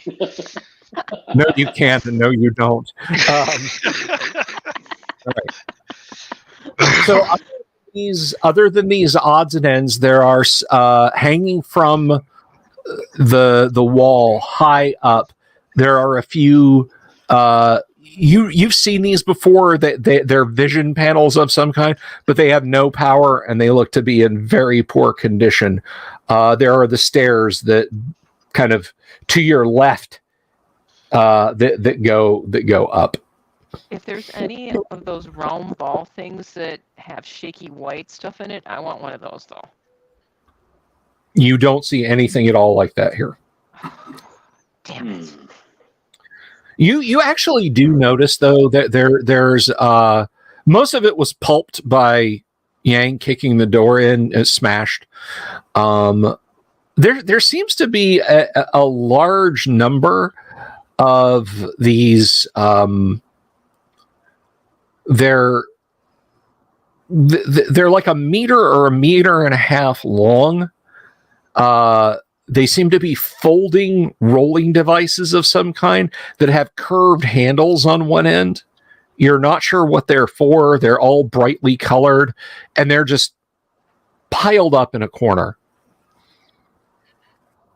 I want to grab one and try to figure it out, unfold it if it's something that I can put stuff in to push it or pull it or something. Give me a D10 roll. Sure. I saw a commercial with what's going to happen on this recently. An 8. Yeah, you kind of fumble around with this thing, and you're not exactly sure how this thing works. Maybe I called jewelry me over. Hey, tech dude. Okay, I mean, So, just please. up front, just don't try to run this over any vines or weeds, and I think you may be okay. I'm not planning on it. Okay, so I'm gonna see if I could figure out what the hell it is. roll it. I'm gonna look at this round wheelie thing. All right. -5. Wow. Yeah. So you're like, well, first you have to take these straps off, and then it should probably unfold. Give me another roll. Okay. I don't know why this site hates me so much.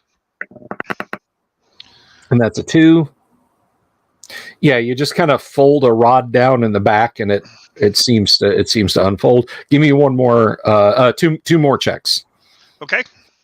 Be funny if he rolled and actually damaged himself. That would be funny. Snaps back, traps your hand, does a d6 damage. Yeah, it's got like a top section that you fold over. And one more roll. Okay.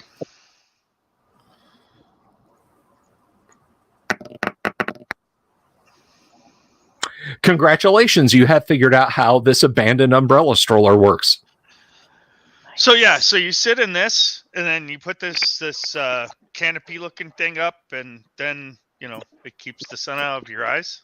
I don't know how you push it while you're sitting in it, but yeah. Perhaps we could put all of our loot in there to take more with us. That's a damn good idea. How easy does it roll? Not good. Not good at all. Front wheel is real wobbly, of course. Yeah. Yeah. You said there's a couple of these here. Let's find the best one. Yeah, we'll pick one that doesn't suck like this one. So it's probably going to be 1 in 50, right? Maybe. Oh yeah, no, that one is obviously broken. Like it is just completely rusted shut. I'm gonna take it. I'm gonna throw it out the door. Not that one. Okay.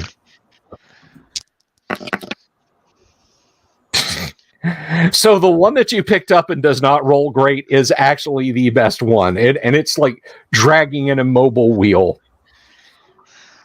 Okay. But the other two are completely trashed. Just moisture and time has ruined them. But this one is at least passably usable. And I want to point out to the party and to the audience, no, an adult can't sit in them. Well, you could, but once. That's why the other two aren't working. Bogo would have loved it. Some tribesmen came through here 50, 100 years ago and Gorog, sit stroller. Gorog, break stroller. Okay. So you have your stroller, you have the stairs, and by the way, this thing is lightweight. It's like 3 kilograms, maybe. Okay. Yeah, that sounds great. I mean, for those of you in powered armor, it's just like you can just stick out a finger and hook one of the handles and just walk with it like that. So, are the handles hooked at the end? Yeah, they're curved, very ergonomic. Could we put it over, like the open side of the handle over our shoulder from the backside, so it's like a backpack? It would be kind of unwieldy and big, but yeah, you could do that. Okay. I just trying to figure out what happens when something happens and we have to get out of Dodge fast. Okay. Yeah. I mean, you can definitely do that, and it's strange because it looks like it has a little harness, like it's about Bogo sized. Well, we need something to secure it. Can we eat it?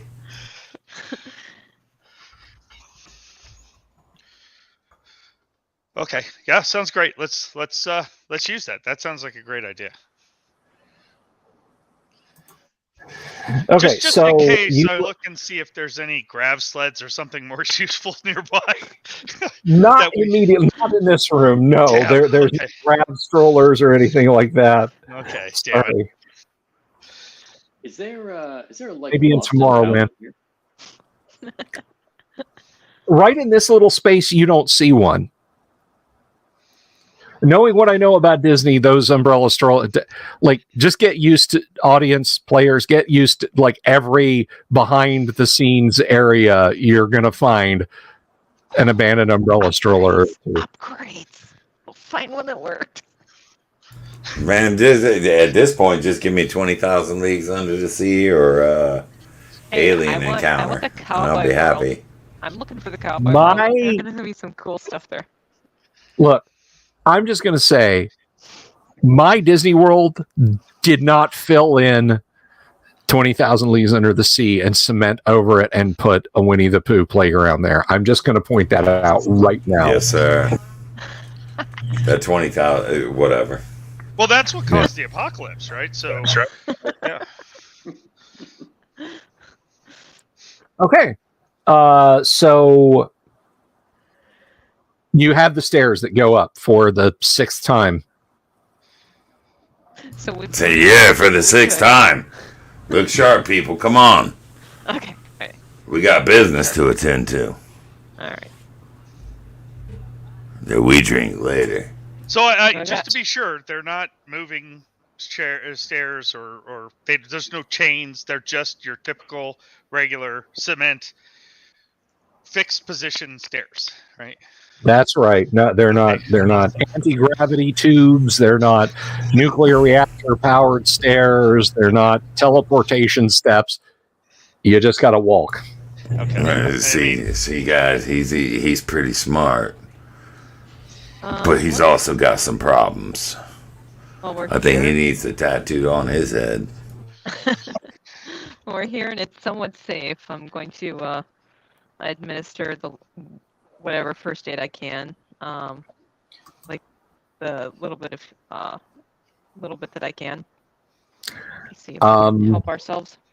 You can put wrap bandages on you. It's not going to get you hit points back. Okay. All At right. least we're not going to be bleeding So everywhere. I mean, like your femoral artery was not torn open, right? Well, yeah, no. So you make it to the top, and you can see now again vines, all kinds of growth in here. But when you come out of this room, there's a very similar room to the one when you came in that said employees only. That's up here. There's a pile of those wheeled things that you brought up from here. There's a couple more of those coats or jackets.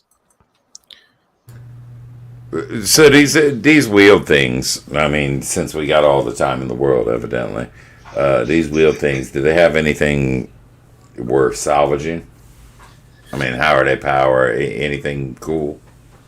They appear to be made of plastic and metal and the cloth of the ancients.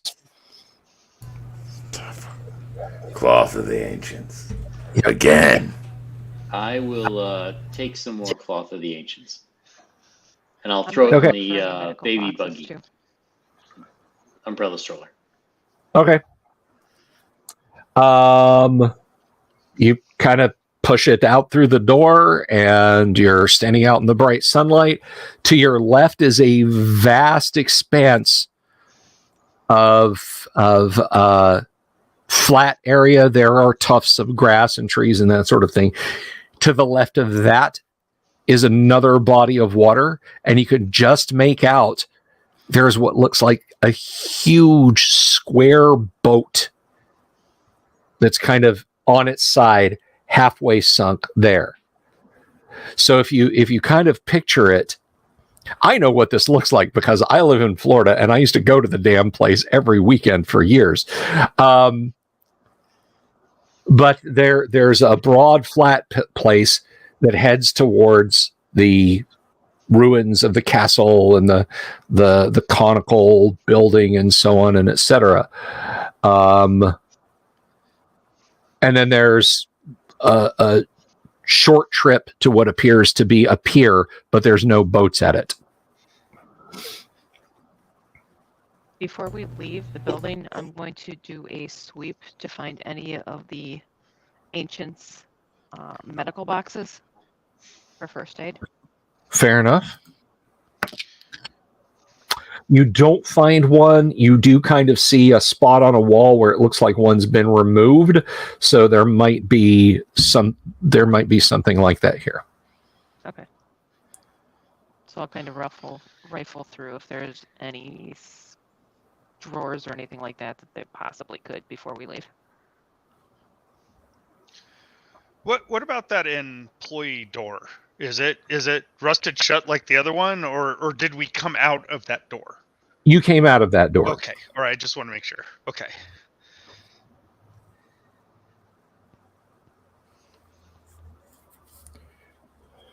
Were there any rooms or closets or anything in this building? No. Okay. Think we move on? Yes. Let's go. All right, you first. All right. So I get up in the front and stand on that rail, and before we leave, I say "Bing bong," and then it's time to go. I'll cover him with the laser rifle.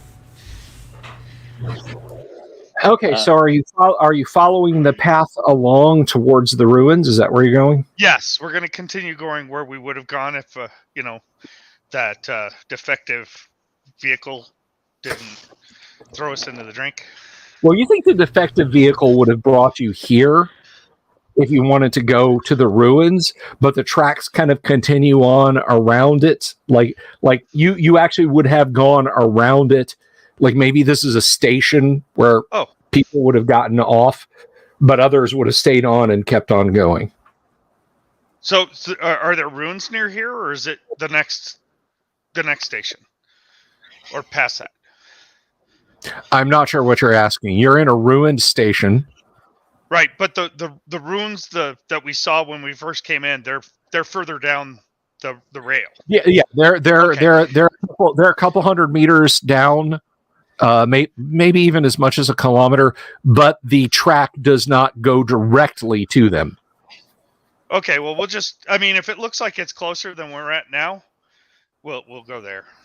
We'll follow it to that Okay. next spot. Yeah. And to be clear on my end, I'll take his left flank and cover that. So if that's like the left track or whatever, I'm cool with that. It's not possible to walk on the tracks to get closer to the ruins. If you stay on the track, it won't take you there. If you go, Right. Oh, it's significantly deviating away from the ruins. yes.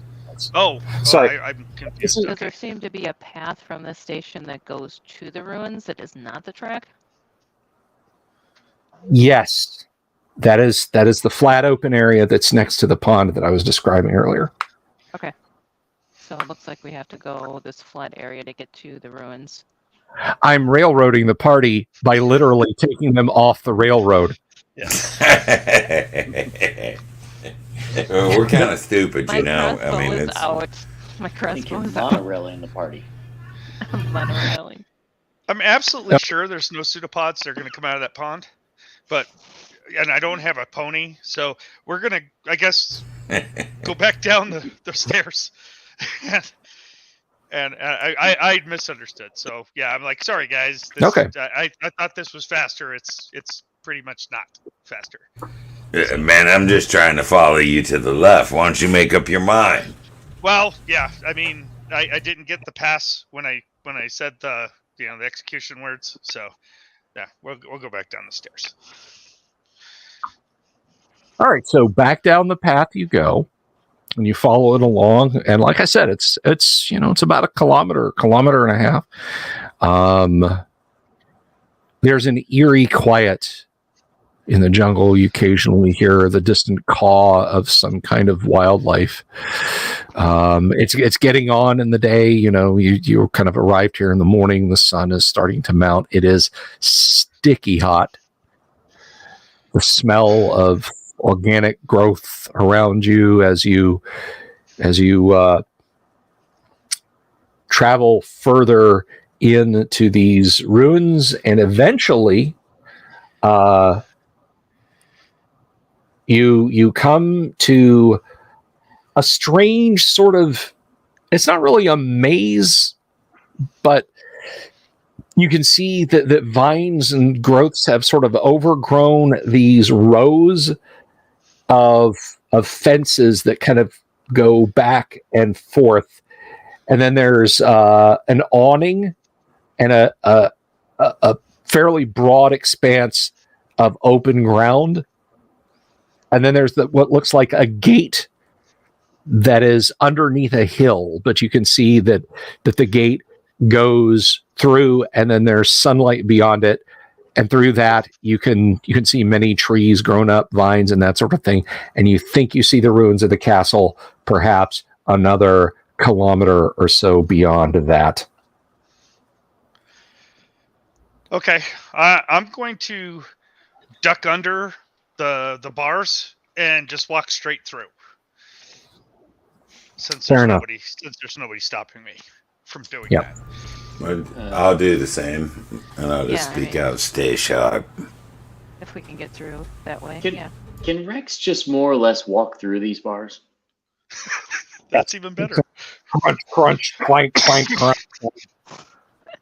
You see like a half step longer, but yeah, Rex just makes a Rex-sized hole. I'll follow Rex then. They must have really wanted to keep this place secure. Yeah. You see a large sign with metal letters on it, and it says that. THAT? That? Yes. No, I No, mean, look- okay. Ding dong. Bing bong. Yeah. The No, pious I thought place. you were saying they keep this place secure or that or. Oh, okay. No wonder. I see This it. must be where they made all their pies. It's the piest place. Ah. That's way better than I expected, actually. I definitely May- want some pie. Oh. Maybe there's some equipment we could take back to Sanctuary and get fresh pies. Maybe they have a special recipe. We can add it to our book. Magic. Man, pie. this is just That would be silly. Ain't you incredible. all got anything better to do? Let's Just go have kill. to wait until the Donegal chief is released so we can get the recipe. Man, I used to think that I lived for this kind of stuff, but now I ain't so sure. So What's the you kind of highest continue place on Earth? You guys You've been here. continue across the ground. Now, interestingly enough, under the hill, there are rows of identical metal shelves and small cubicles with doors. Most of the doors are closed, and you see scattered around a few of the wheeled cart things like you have. And you Maybe see we can larger, find a better one. I should point out, you see larger ones that could almost accommodate an adult. Ooh. Yeah, Rex, The we best gonna check one. this stuff out. We Heck gonna break yeah. it up. What's behind those Definitely. doors? All right, salvage mode. Yeah. Okay. Most of these metal cubes are empty, and it does take some effort to wrench them open. When you do, it's literally, I could sit here and roll dice all night for the various junk that you find in them. Most of the stuff that you find is contained in knapsacks or satchels or things like that have been placed in there. In a couple of them, you do find some ancient electronic gadgets. They're not functional. In others, you find containers that clearly must have contained food at some point. All gone bad. You find a few glass bottles that are sealed with bright red and white the remains of bright red and white labels on them. The liquid inside is amber, so dark it's almost completely opaque. Some of them you actually do find like whole suits of clothes that have been compacted and folded in some of them. Oh, well, shaking the clothes. If there's any sunglasses, I get a pair. That looks like a bunch of junk. If there are any intact electronic devices, that don't look like they've been shattered or broken or whatever, Rex will take a couple of those. Okay.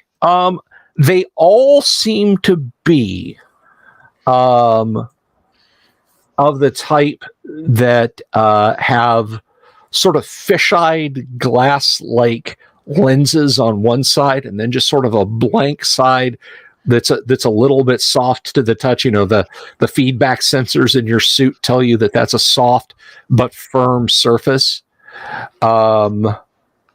Let's have a quick gander here and see if you guys find anything. You find a neutron missile.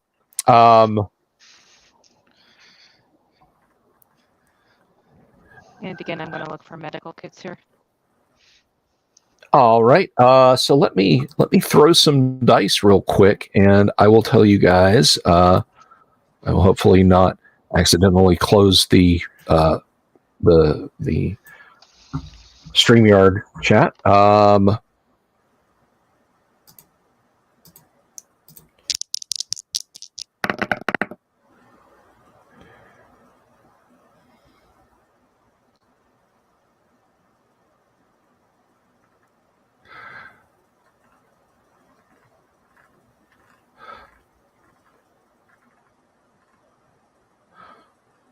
All right, so looking around,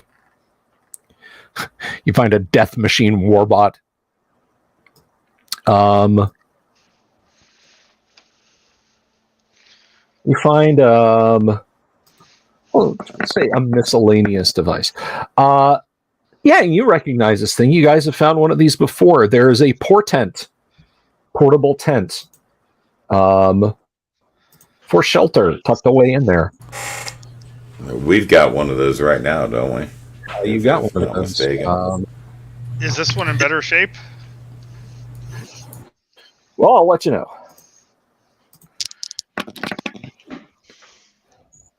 Yes, it actually it's still sealed in its package. It's a little ragged, but you think it might work when assembled. Rex, like I said, you find a few electronic gadgets. We'll let's see. You find 3 gadgets that are not completely trashed, and the first one. Come on, Zune. Hundreds of songs. Unfortunately, the first one is obviously broken. At first, you're like, "Yeah, this is great." No. The second one. Starts playing some Led Zeppelin. The second one is actually in very good condition. It's an iPod Shuffle. And when you touch its screen, it springs to life. There is a collage of images, of 4 large images, and there's an image of a couple of children. There's a couple of children with a couple of adults. There's an older child wearing a very strange costume, a long purple and black robe, and a hat that is flat on top and has a bit of ribbon or something hanging on one side. And on the other, there is just the man from the picture of all of them in the upper corner, standing in front of a very, very exotic and nice looking ground vehicle of some kind. He'll point to the picture of the kid in the robe and say, perhaps this is one of the wizards from this magical kingdom. And the last item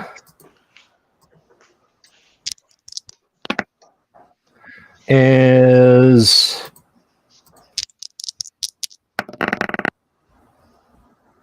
it's busted too. All right. You're not sure what its function is. Rex will keep the one that works, thinking perhaps Steve would find it kind of interesting. Alrighty. Do you want to make an attempt to use it? Sure. Give me a D10 roll. All right. Nothing bad could happen here. Maybe have your tech guy do it. Yeah, you're like, wizard. If it plays Treebird, I'm committing seppuku. I'm just telling you right now. It doesn't do anything. Better than solitaire. I'll get this to work. Don't worry, guys. Type in FRRAE. Okay. Yeah. Oh, I'm going to have to pull the PDF up and see what you're doing to this poor thing. Seppuku. I love it. If you take damage from this, that's going to be hilarious. Actually, no.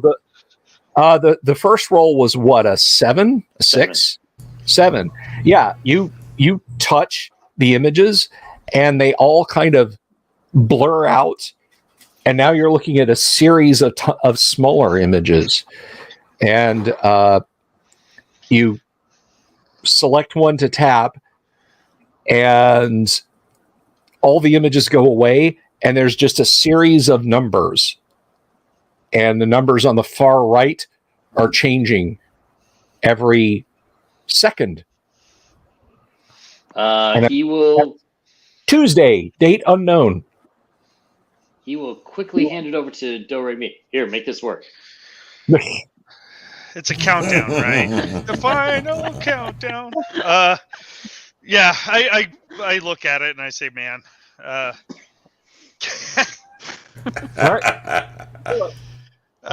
Okay, I'm gonna. I'll take one for the team. No, you sure will. You missed this last week, didn't you? Yeah. You tap in the middle of that. You are back to the first screen. Roll again. Come on. Yeah, this is really slow for me. I don't really understand it, but okay. It's even a different browser. Kind of weird. Okay, yeah. You navigate and you realize that if you touch each one of these small images, it does a specific function. Give me one more roll. Yeah, didn't you use a different browser last time, Kevin? I did. Yeah, I actually Yeah. know what the deal is. Yeah. Yeah, so basically, this is some kind of personal information device, and it is, you're able to move around. There's some strange forms of entertainment that involve moving colored balls or something like that. Can I There's. stick my hand in it? Can you stick your hand in it? Yeah. Like, you know. I mean, Does it, you could smash it if you just shove your. No. I'm just hoping it's got like a strap that I can put on my palm, and I can put my hand in there. Okay. All right, I got Fling it across the room. you know what? Just because I'm like, are you deliberately trying to break it? Yes, it No. does. On the back, there's a thin elastic band that your powered armor hand it expands just big enough to fit in your powered armor hand. Okay, so I hand it back to Rex and I say, yeah, it's got like weird, I guess ancient entertainment. It wasn't very entertaining to me, but that's because it's low tech. But yeah, I mean, this thing will hold it on your hand or your arm or wherever, so you don't have to like carry it. Well, I want to keep it safe. So Rex will sort of like, is this small enough to fit in a pocket? Yeah, you think so? All right, so Rex not numbers. Do re mi. Can it do readings, like medical readings? I don't think so. Everything I saw in this looked like it was just to help somebody not be bored. It bored me doing that stuff, but yeah, that's again, it's low tech, so whatever. So Rex is going to open up the dome and immediately feel the humid air rush in against his face, and he'll take the device and stick it in a pocket, and very quickly put the dome back down. Okay. Now, after you've gone through this and collected a lot of odds and ends, and as I said, there are more of these wheeled devices. If you guys want to grab one and see if it's operational better than the one you currently have, you may. Look for a better one. Well, a big one would be nice too. All right. It's very non-technological, but yeah, there's one that's it's maybe 3 times as broad as this thing and 3 times as deep. That this a small adult could, not in power armor obviously, could literally kind of scrunch up in this thing, whereas the others no. But you can kind of wheel it along, and it's in pretty good shape. Are there any medikits around? No, you did not find any medikits. Okay. So just beyond this area, after you guys have looted, this is perhaps the most disturbing thing so far. Everything inside looks clean. There's no rubble. There's no overgrowth. The grass is all neatly trimmed. The buildings all seem to be intact. Oh, crud. That means there's one of those insane computer things, I bet. Rex is going to do a quick check for radiation and then ultraviolet. So yeah, I mean your Geiger counter ticks at pretty much everything in the world, right? Mm-hmm. There's no like take your suit off and put your head between your legs and kiss your mutated butt goodbye. Ultraviolet scans, you don't immediately see anything. Okay. Well, the radiation is acceptable. I guess we move on.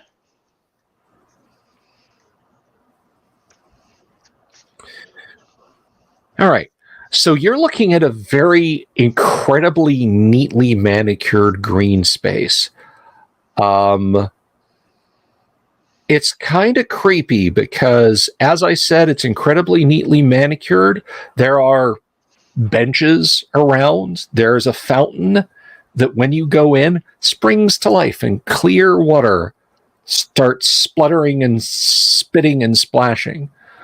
On some of the benches and lying on the ground in a few places, you see the desiccated remains of bodies. Ooh. There's a skeleton, well, a heap of bones, sort of lying slumped on a bench. There's a group of skeletons around one of the carts like you have. They all seem to be wrapped up in the tattered remains of some of the clothes that seem similar to the ones you found in the building where you got onto the moving device that you crashed into a lake. Do they seem to be like mostly intact? Like they weren't, there's like arrows sticking out of them, or Right. You don't see like spears sticking in the skeletons, or the like blast and burn marks around them. Like they just literally expired where they were and were left there. But again, everything else here is flawless. There is a well-maintained statue that's some brownish, goldish, burnished metal in the middle of a maintained flower of arrangements. It is a man raising his hand and smiling. He is holding the hand of a mutant. The mutant is about half his height, and its head is shaped like that, kind of an approximation in the 3 circles you guys have seen everywhere. Suspenders, short pants, shoes, smiling, happy face. Do you guys think the ancients worshipped this? It seems to be everywhere here. Yeah, don't know this what to do. definitely is like some kind of deity of some kind. I think. What is that thing though? That's weird.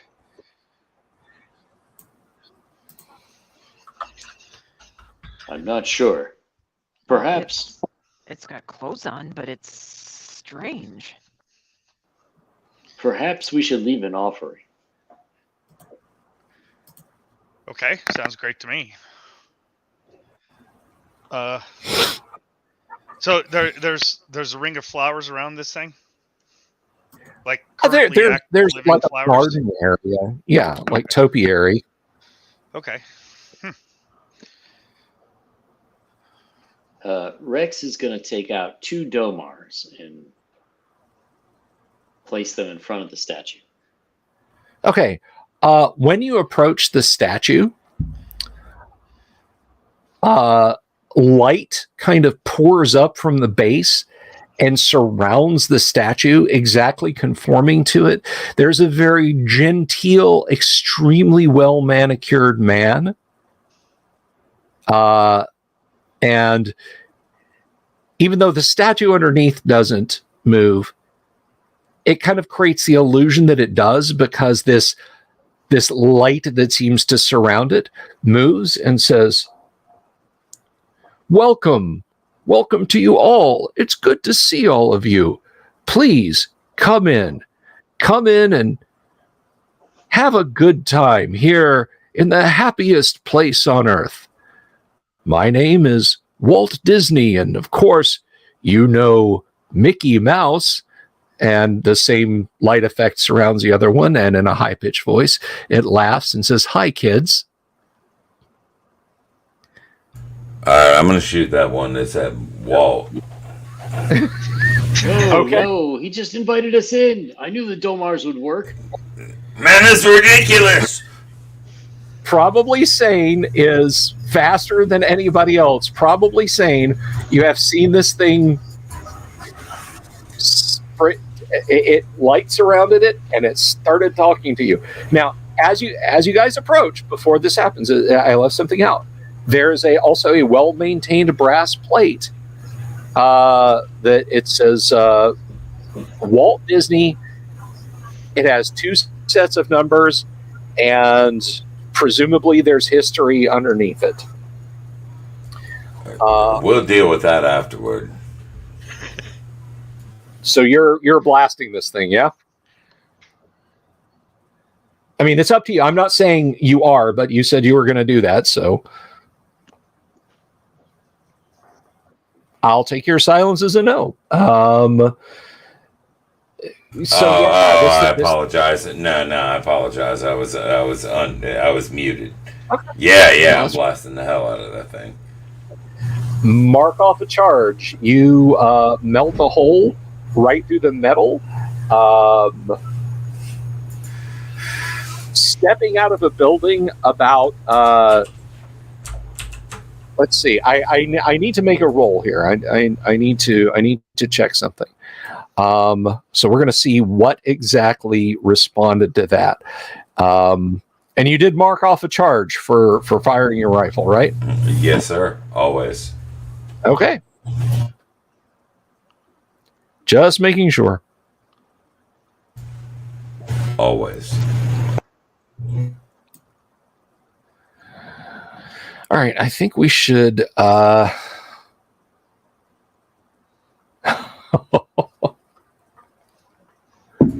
sorry, guys. This was getting boring. coming down the street in reaction to this is a group of batters. Sweet. The batters have clearly been looting because they are all wearing brightly colored clothes. A few of them have small satchels around their waist, and almost all to a one, they are wearing little hats that approximate the shape of the mutant's head that was standing next to the statue that that you just melted a hole in.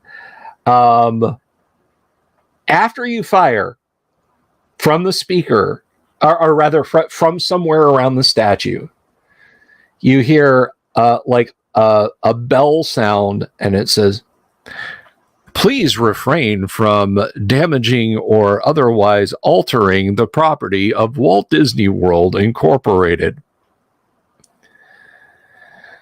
So the batters take one look at you. You have ripped off a weapon, or you have ripped off a shot, and let's see. Yes, sir.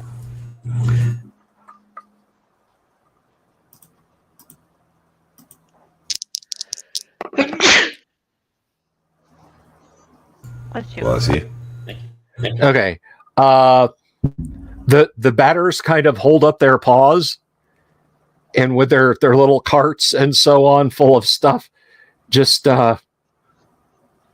what one of them kind of waves, and a lot of them are sort of growling, but they're not really they're not really doing anything aggressive at you. Because, you know, there's 3 of you in power armor, and one of you just burned a hole in the middle of a metal statue. So the batters don't. Go ahead. Sorry. No, I was just going to say that the appearance is that the batters don't want none of this. Yeah, I'm gonna train my weapon on them instantaneously.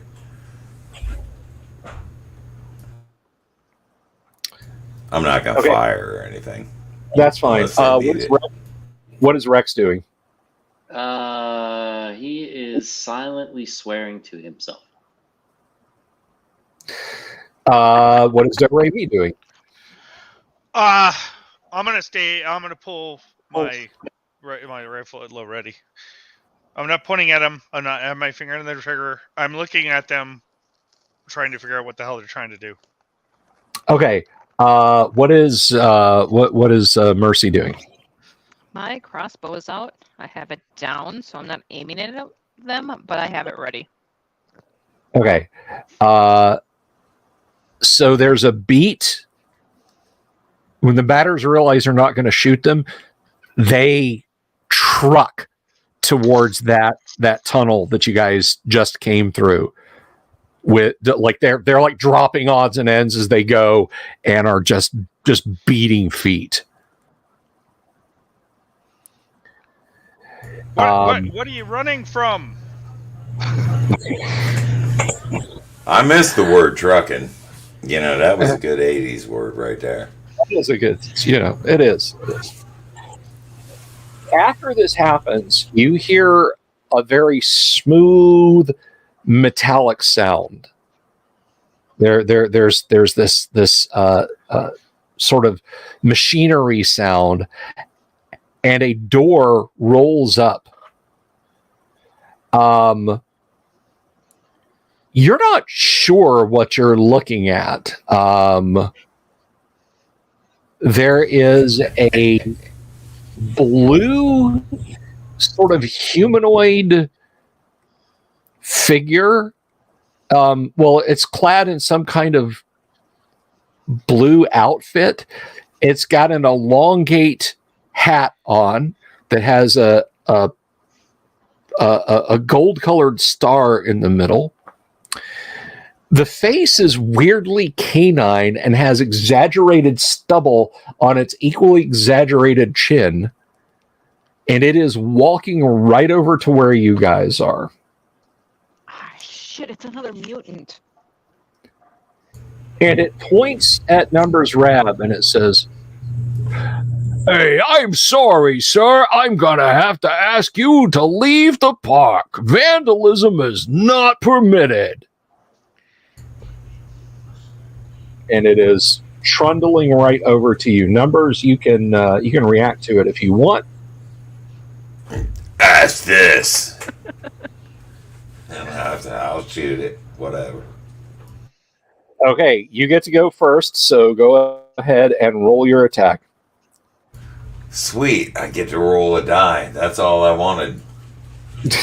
Sorry, it's narrativist tonight. What can I tell you? Yeah, that's all right. Oh, 20. Natural. First of all, I love those electronic-looking dice. Those are They're absolute. cool, right? Oh, yeah, that's awesome. I love those dice. A 20. Yeah, you prang this thing right in the chest with a. Is this a black ray gun?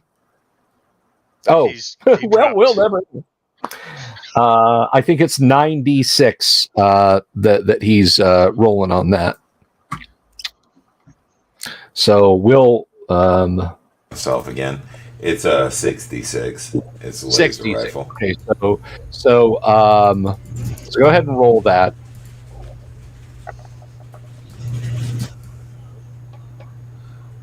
Look at the way that tipped over. All right, let me just pull this bad boy's stats up here.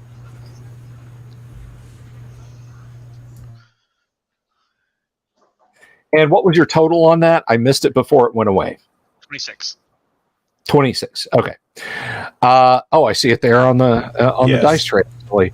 All right. So yeah, you burn a hole in this thing, and there's alarms going off. So it raises this sort of club-looking thing, but it also looks kind of very artistic and silly.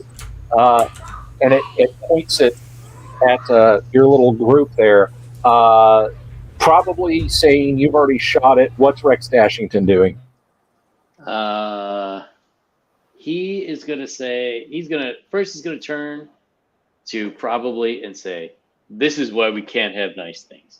And then he'll turn back to the animatronic. You're right. And shoot it with his laser rifle. And what is Do Re Mi doing? Yeah, I'm gonna go down from low ready to regular ready and shoot it with my slug thrower. Okay, and Mercy, what is Mercy doing? I'm stepping behind Rex. All right, let's go ahead and roll initiative. And well, Sapphire, you haven't gotten a roll tonight. Go ahead and roll.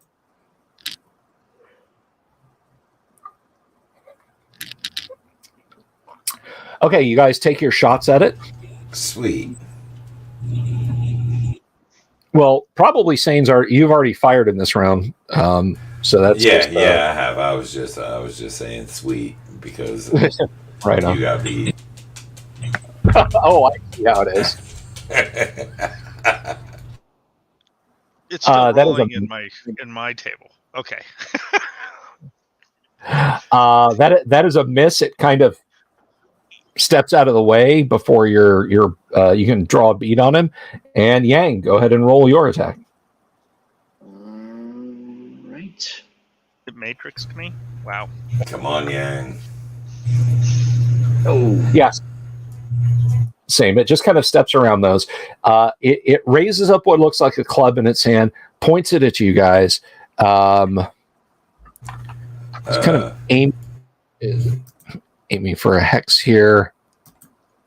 So we'll see. All right.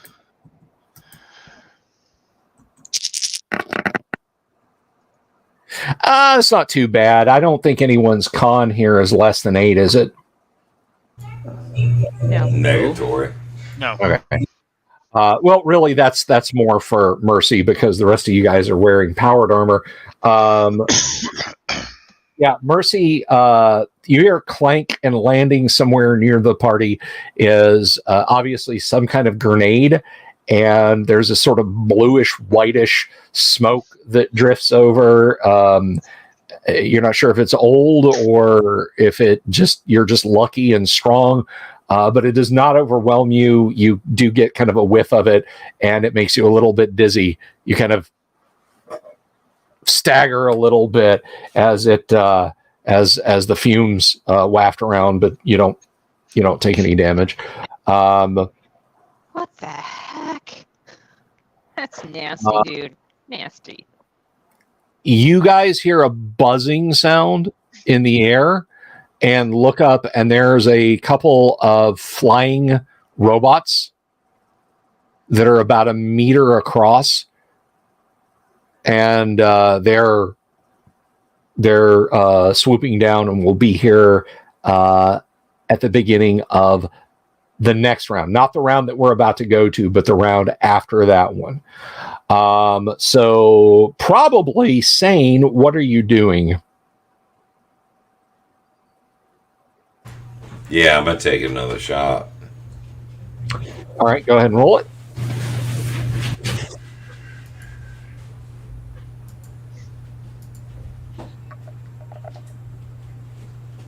$13 should probably hit it. So go ahead and roll your damage.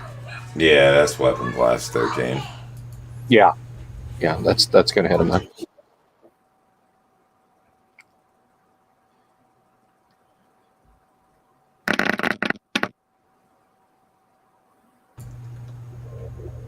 Nice. Okay, yeah, you burn another hole in this thing, and it goes, oh no, I'm going to have to report back for service then.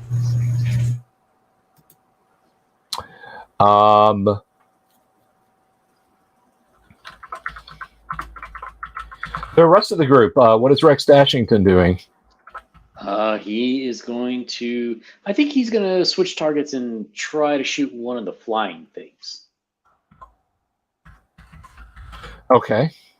And how about Doremi? I'm going to shoot the guy that's close because my slug thrower doesn't go far.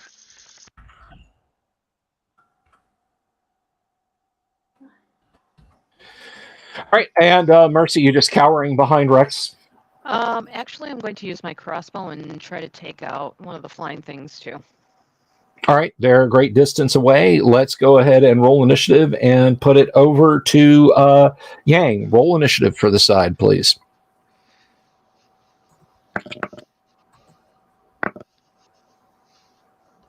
Okay. This thing fires a stream of. Actually, it had kind of gotten close enough. It whips out a metal rope that tries to entangle probably Sane.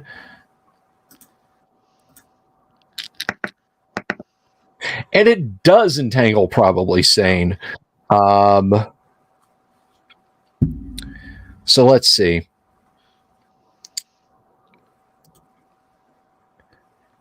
Thank you, PDF. That is exactly not what I wanted you to do.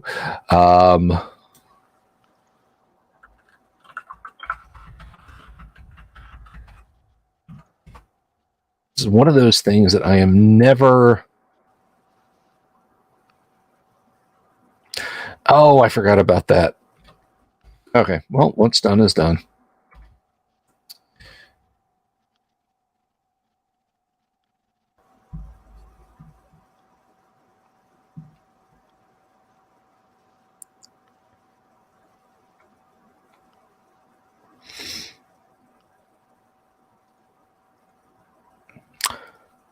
All right. So what is your what is your con there probably saying? 17. Okay, yeah. So this metal rope wraps around you, and that's the last thing you know. All right. You guys just kind of zap, and probably Sane goes, "Fuck!" and falls over backwards, just as Demonetized. yeah. His foot just kind of twitching. So you are stunned. Okay. Let me see, and I will let you know how long. Let's see.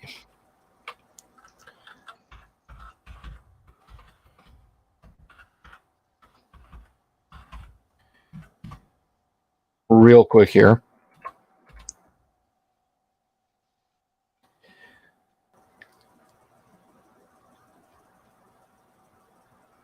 So basically, you'll be down for the next 3 rounds. All right. While your power armor struggles to deal with a sudden moisture incursion around your waist.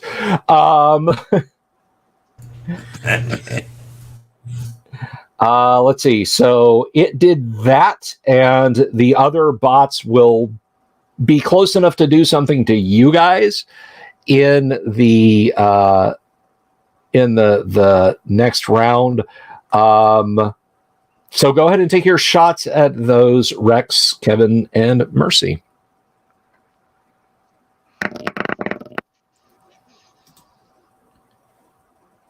That is a miss. That is absolutely a miss. That's a hit. Look at that.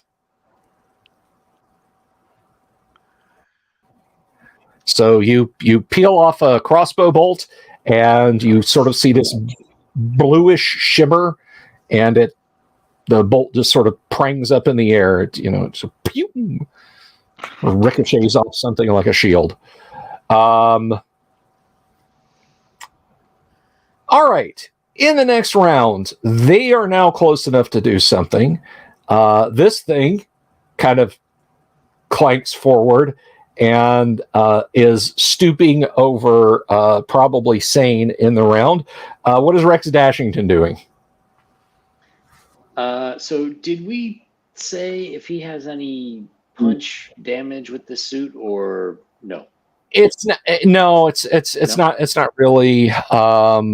You don't really get that much of a boost from this armor. All right, then You can still you can still melee it if you want. We'd have to see what. Let's see. So it would just be a physical attack, and I would treat it probably. I'd give you a little bit of a boost and maybe call it like a class 3 because of your power armor, and then you would do,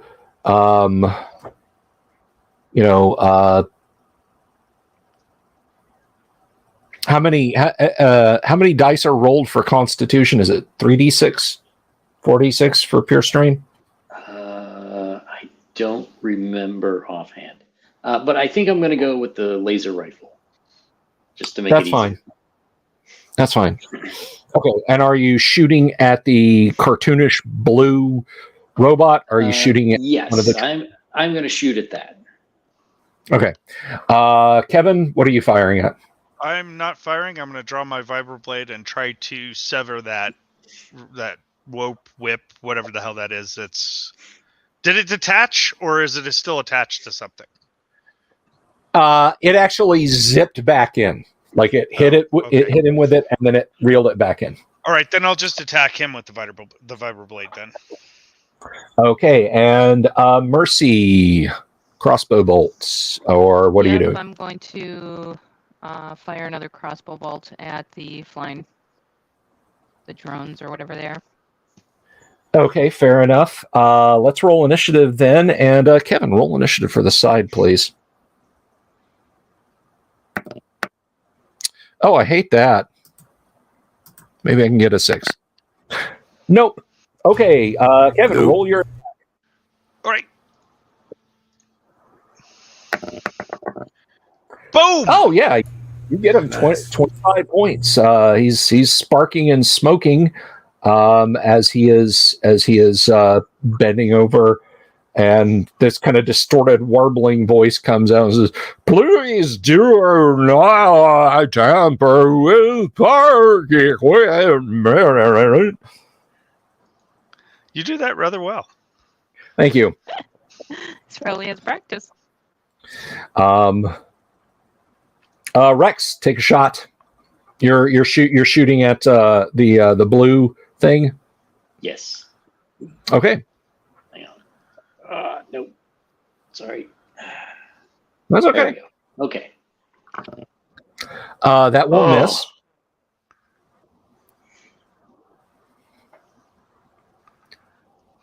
And Mercy, take your shot. Hit them with your best shot. Fire away.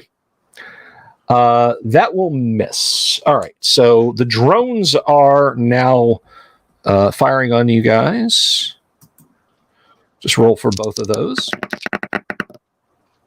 Look at that. Double ones. I'm going to they hit each other. that yeah, they both fire projectiles that then clunk into each other. They do have some area of effect, though. Unfortunately, that's the nature of grenades. Oh no, ignore that. Just ignore that. Let's just sweep that away because I meant to do that. And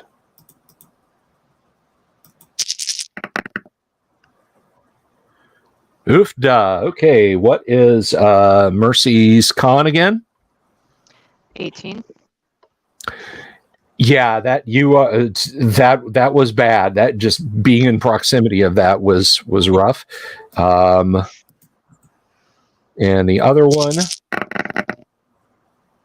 yeah, nighty night. Uh-oh. Yeah, Mercy. Yeah, it's very fragrant. It's not like harsh, but it's very cloying, and you're just like, you know what? Lying down on this lawn is probably the best thing for me to do. So, Mercy's out. Rex, you and Do Re Mi's suits are of course unaffected. The weird blue robotoid thing has attached these strange binding things to probably Sane's hands, and is continuing like they're getting built up, and you keep hearing this zit zit zit zit. And he's still out, right? Yes, he is still out and will be out for 2 more rounds. Well, I guess I'm going to try to shoot that thing that's tying him up. Okay, and what is Kevin doing? Same thing. I'm attacking with the vibroblade. I would Okay. try to cut him free, but it's a little dangerous in this situation. So No, I've got you. I've got you. All right. So let's roll initiative, and that is over to Rex. If you guys get put in prison inside post-apocalypse Disney World, it's going to be hilarious. I just want to point that out. Oh, damn it. jeez. Oh my It gosh. may happen. Okay. Kapop, kapop.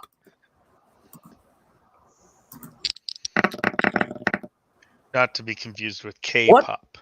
Not to be confused with K-pop. So 1 and 1 and 6 and 6. I mean, I gotta start rolling these. Oh, Dungeon Minister, that's not right. Oh my gosh. Let's see.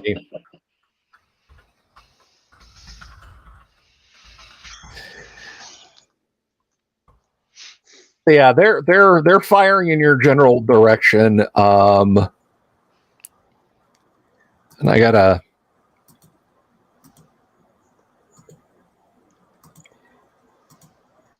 I gotta see this here. Let's see.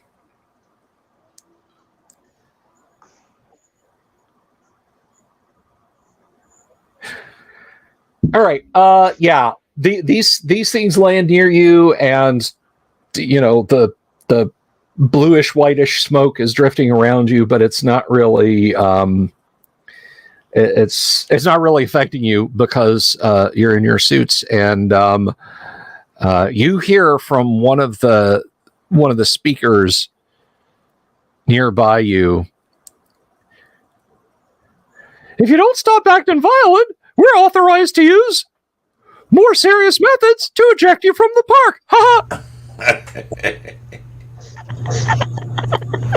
The musketeer.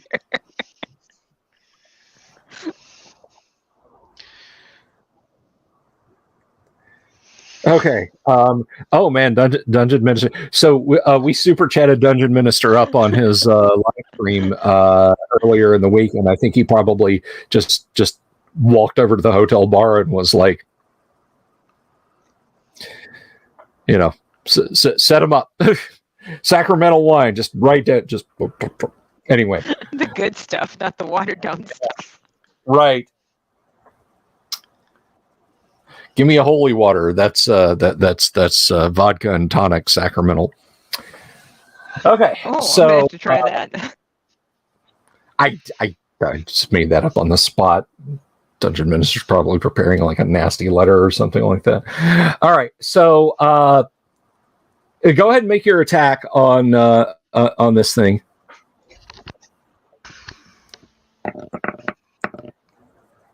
11. What have I asked you guys about the edge cases? Roll 20s or roll 1s? This is why me invent, me have stick.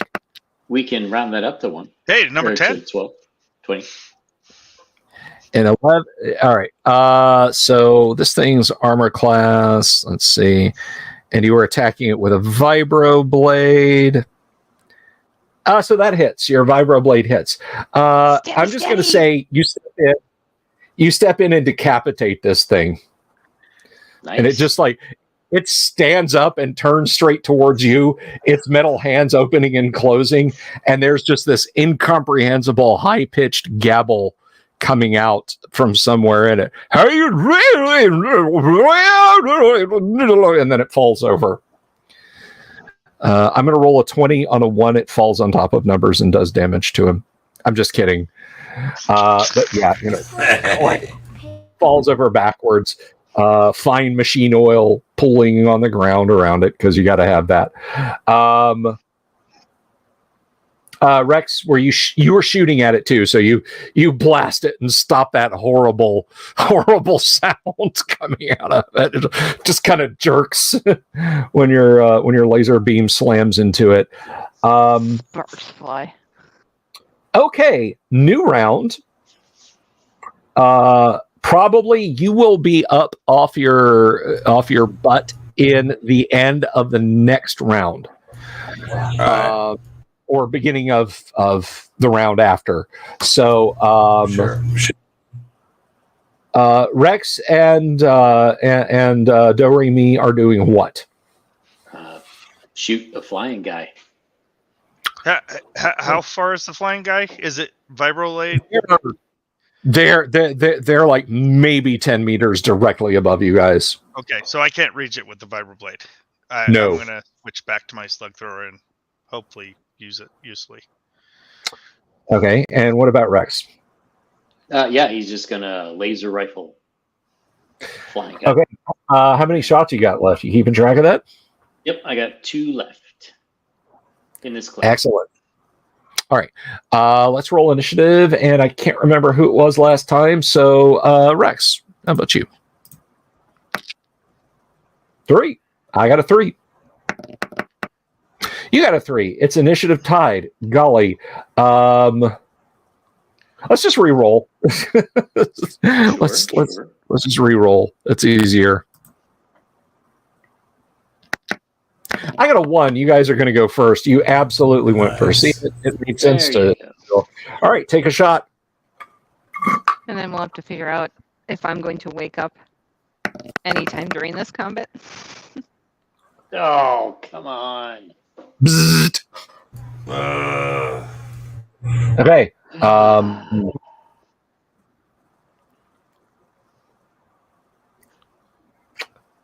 Go ahead and make your attack there, Doremi. Yeah, okay. I'm just changing dice so we're not using Sorry. the same dice. Oh, sorry. Yeah, it's no worries. I have got to have that set of LED dice. That's going to be a show thing. Oh, nice. Those are pretty awesome also. Except I can't read it. It's a 3. Okay. It's a 3. Yeah, it's terrible. It's got glare, like lens flare, right? That must be what's his face? Yeah. What? My dudes over at DD Dice. Why would you? All right. So 3 is going to miss. Rex, take your shot. I rolled a 2. Oh, that's okay. All right. So yeah, out of the bottoms of these things swing these elongate slug thrower barrels, Ooh. and there's one pointing at each of you. Lost Disney's making a small world even smaller. All right. This one is against. This one's against Doremi. Let's do that. Okay. Fortunately, the spray of plastic slugs that like pings all around you, kicks up clods of dirt and everything, does not hit you. This one, I would have to do phenomenal amounts of damage for this to even a little bit bother Yang or get your shield, your 50-point shield.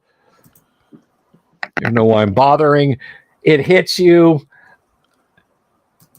All right.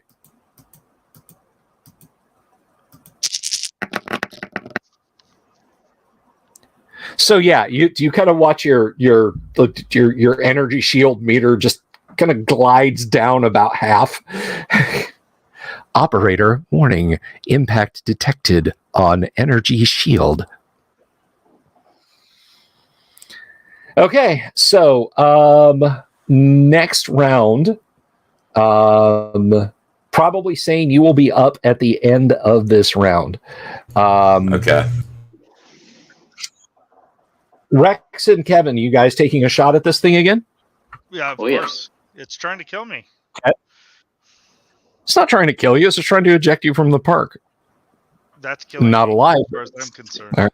Would Over kill my my inner dead body. child. Get your dang higher initiative roll, please. I think it's I don't know whose turn it is. One of you guys roll initiative, please. I'll roll it. It's a 6. Nice. That's a 6. Okay. All right. So apparently you guys have discovered how to put custom dice in the dice roller. That's fine too. All right. You guys go first. Take your shots. Go for it. All right. Come on, dude. Stop doing that. Okay. And Rex, you have one more round in your laser rifle by my count. Yep, in this clip. It's a 7. That is going to miss. All right. A 15, however, is going to hit. Whew. Okay. I think it's hilarious that the dice knock each other together. It affects some rolls.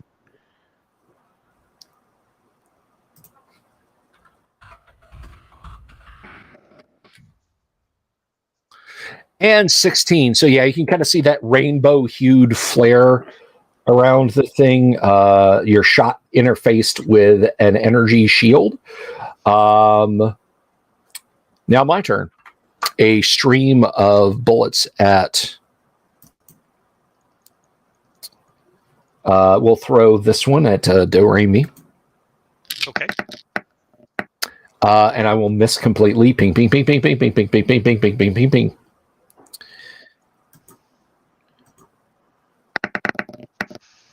And same for Rex. Ding, ding, ding, ding, ding, ding. It's like the old, you see in World War II, World War II TV shows or movies, see a fighter plane dive in and the shots inexplicably would stitch right up the people, but go between their legs and not actually. So something like that. So probably sane, aka numbers rab, you come to, your wrists are bound by some exceptionally tough material, but you think with your power armor you should be able to snap it in this round if that's what you want to do. I'd like to get free. Yeah, Mercy is out. She's just lying on the greensward there. The robot that was trying to did succeed in getting you to stop blasting up parts of Disney World, is now lying there missing its head. Machine oil pooling around it. But there are two flying types kind of close in close proximity. So you're spending your round twisting and snapping these, which is not a big deal. Yes. Rex and Kevin taking your shots. Actually, Rex has to reload now. Yeah. But instead, Rex would like to try to fly up, grapple the thing, and bring it down to the ground. Okay. All right. And Kevin, you're taking a shot with Slug Throw R. Correct. Roll initiative for me, and Sapphire, why don't you go ahead and roll since you've been sitting over there gassed out of your mind. Let's roll again because that was a tie. Well, there you go.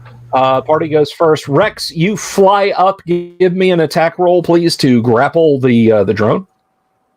Alrighty. Because pummeling and grappling are the simplest things in the world. So let's see. Man. All right, so this is a physical attack. How many hit dice does Rex have? What is Rex con?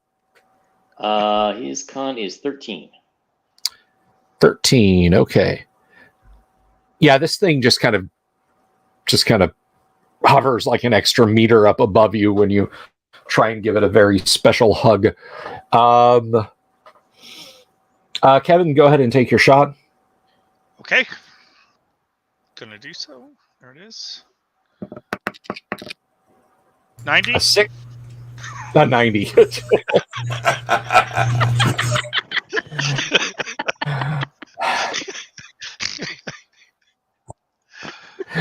I'm about to say, I had a friend of mine, God rest his soul, who actually probably would have tried to argue that that's what that die roll was.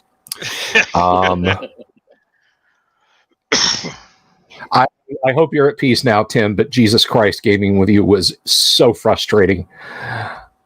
All right, and we will wrap up, I think, the evening with a couple of attacks by these things. This one is on Rex Dashington. Rex, it wraps your power armor in one of those metal tentacles, not a medical tentacle. That's a different role-playing game that we don't have here on this channel. What is your constitution, please? I believe it was 13. Yeah, 13. 13. Okay. Fortunately, your suit has operator protections in it, so it carefully lowers you to the ground. Unfortunately, you're not conscious to appreciate it. You will be unconscious for 7 rounds, and Dang. yeah, this thing just kind of lashes a tentacle out, and it wraps against the park bench, and you can actually see like blue arcs jumping around between like the skeleton and the wrought iron parts of the park bench before it dejectedly whips it back in.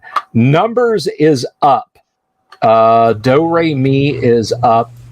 Rex Dashington is. You guys just inexplicably see his powered armor lower to the ground, sit down on its butt, and then lie down on its back. Mercy is lying on the greensward, breathing heavily. So you can only assume that she got a nice minty lungful of the riot control gas. So next week we will return. We will find out if this really is the happiest place on earth. I want to thank all of my participants tonight, everybody out in the audience. We got a super chat tonight, and I'm gonna have to look in here. I thought we got a super chat tonight, like a little Jimmy $5 super chat. Jimmy, thank you for the super. It all helps. It all helps me, kind of keep gas in the car, so to speak. So thank you everyone for that. I appreciate it. And I appreciate all of you, and I appreciate the participants. So we'll be back Monday. We've got Mail Call Monday, AD&D Tuesday, Open Wednesday, Frog God Games is here on Thursday, and Friday we're right back here in Disneyland. So, or Disney World, there's a difference.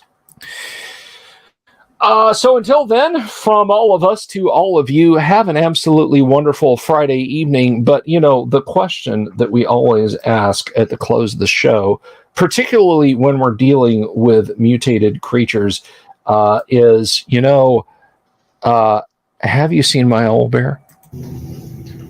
Have you seen my owlbear?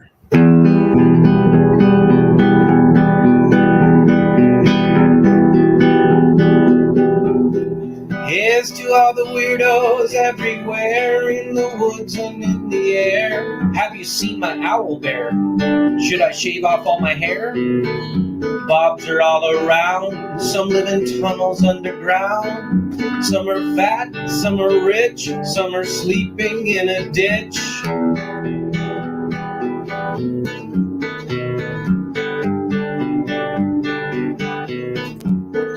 Can you ride a crooked horse without a saddle, way off course? Naked as a toad, all the way to Smoky Joe's. Have you seen the little creep driving fast in his little green Jeep? He smells like fish and brandy, but his rotten teeth look dandy.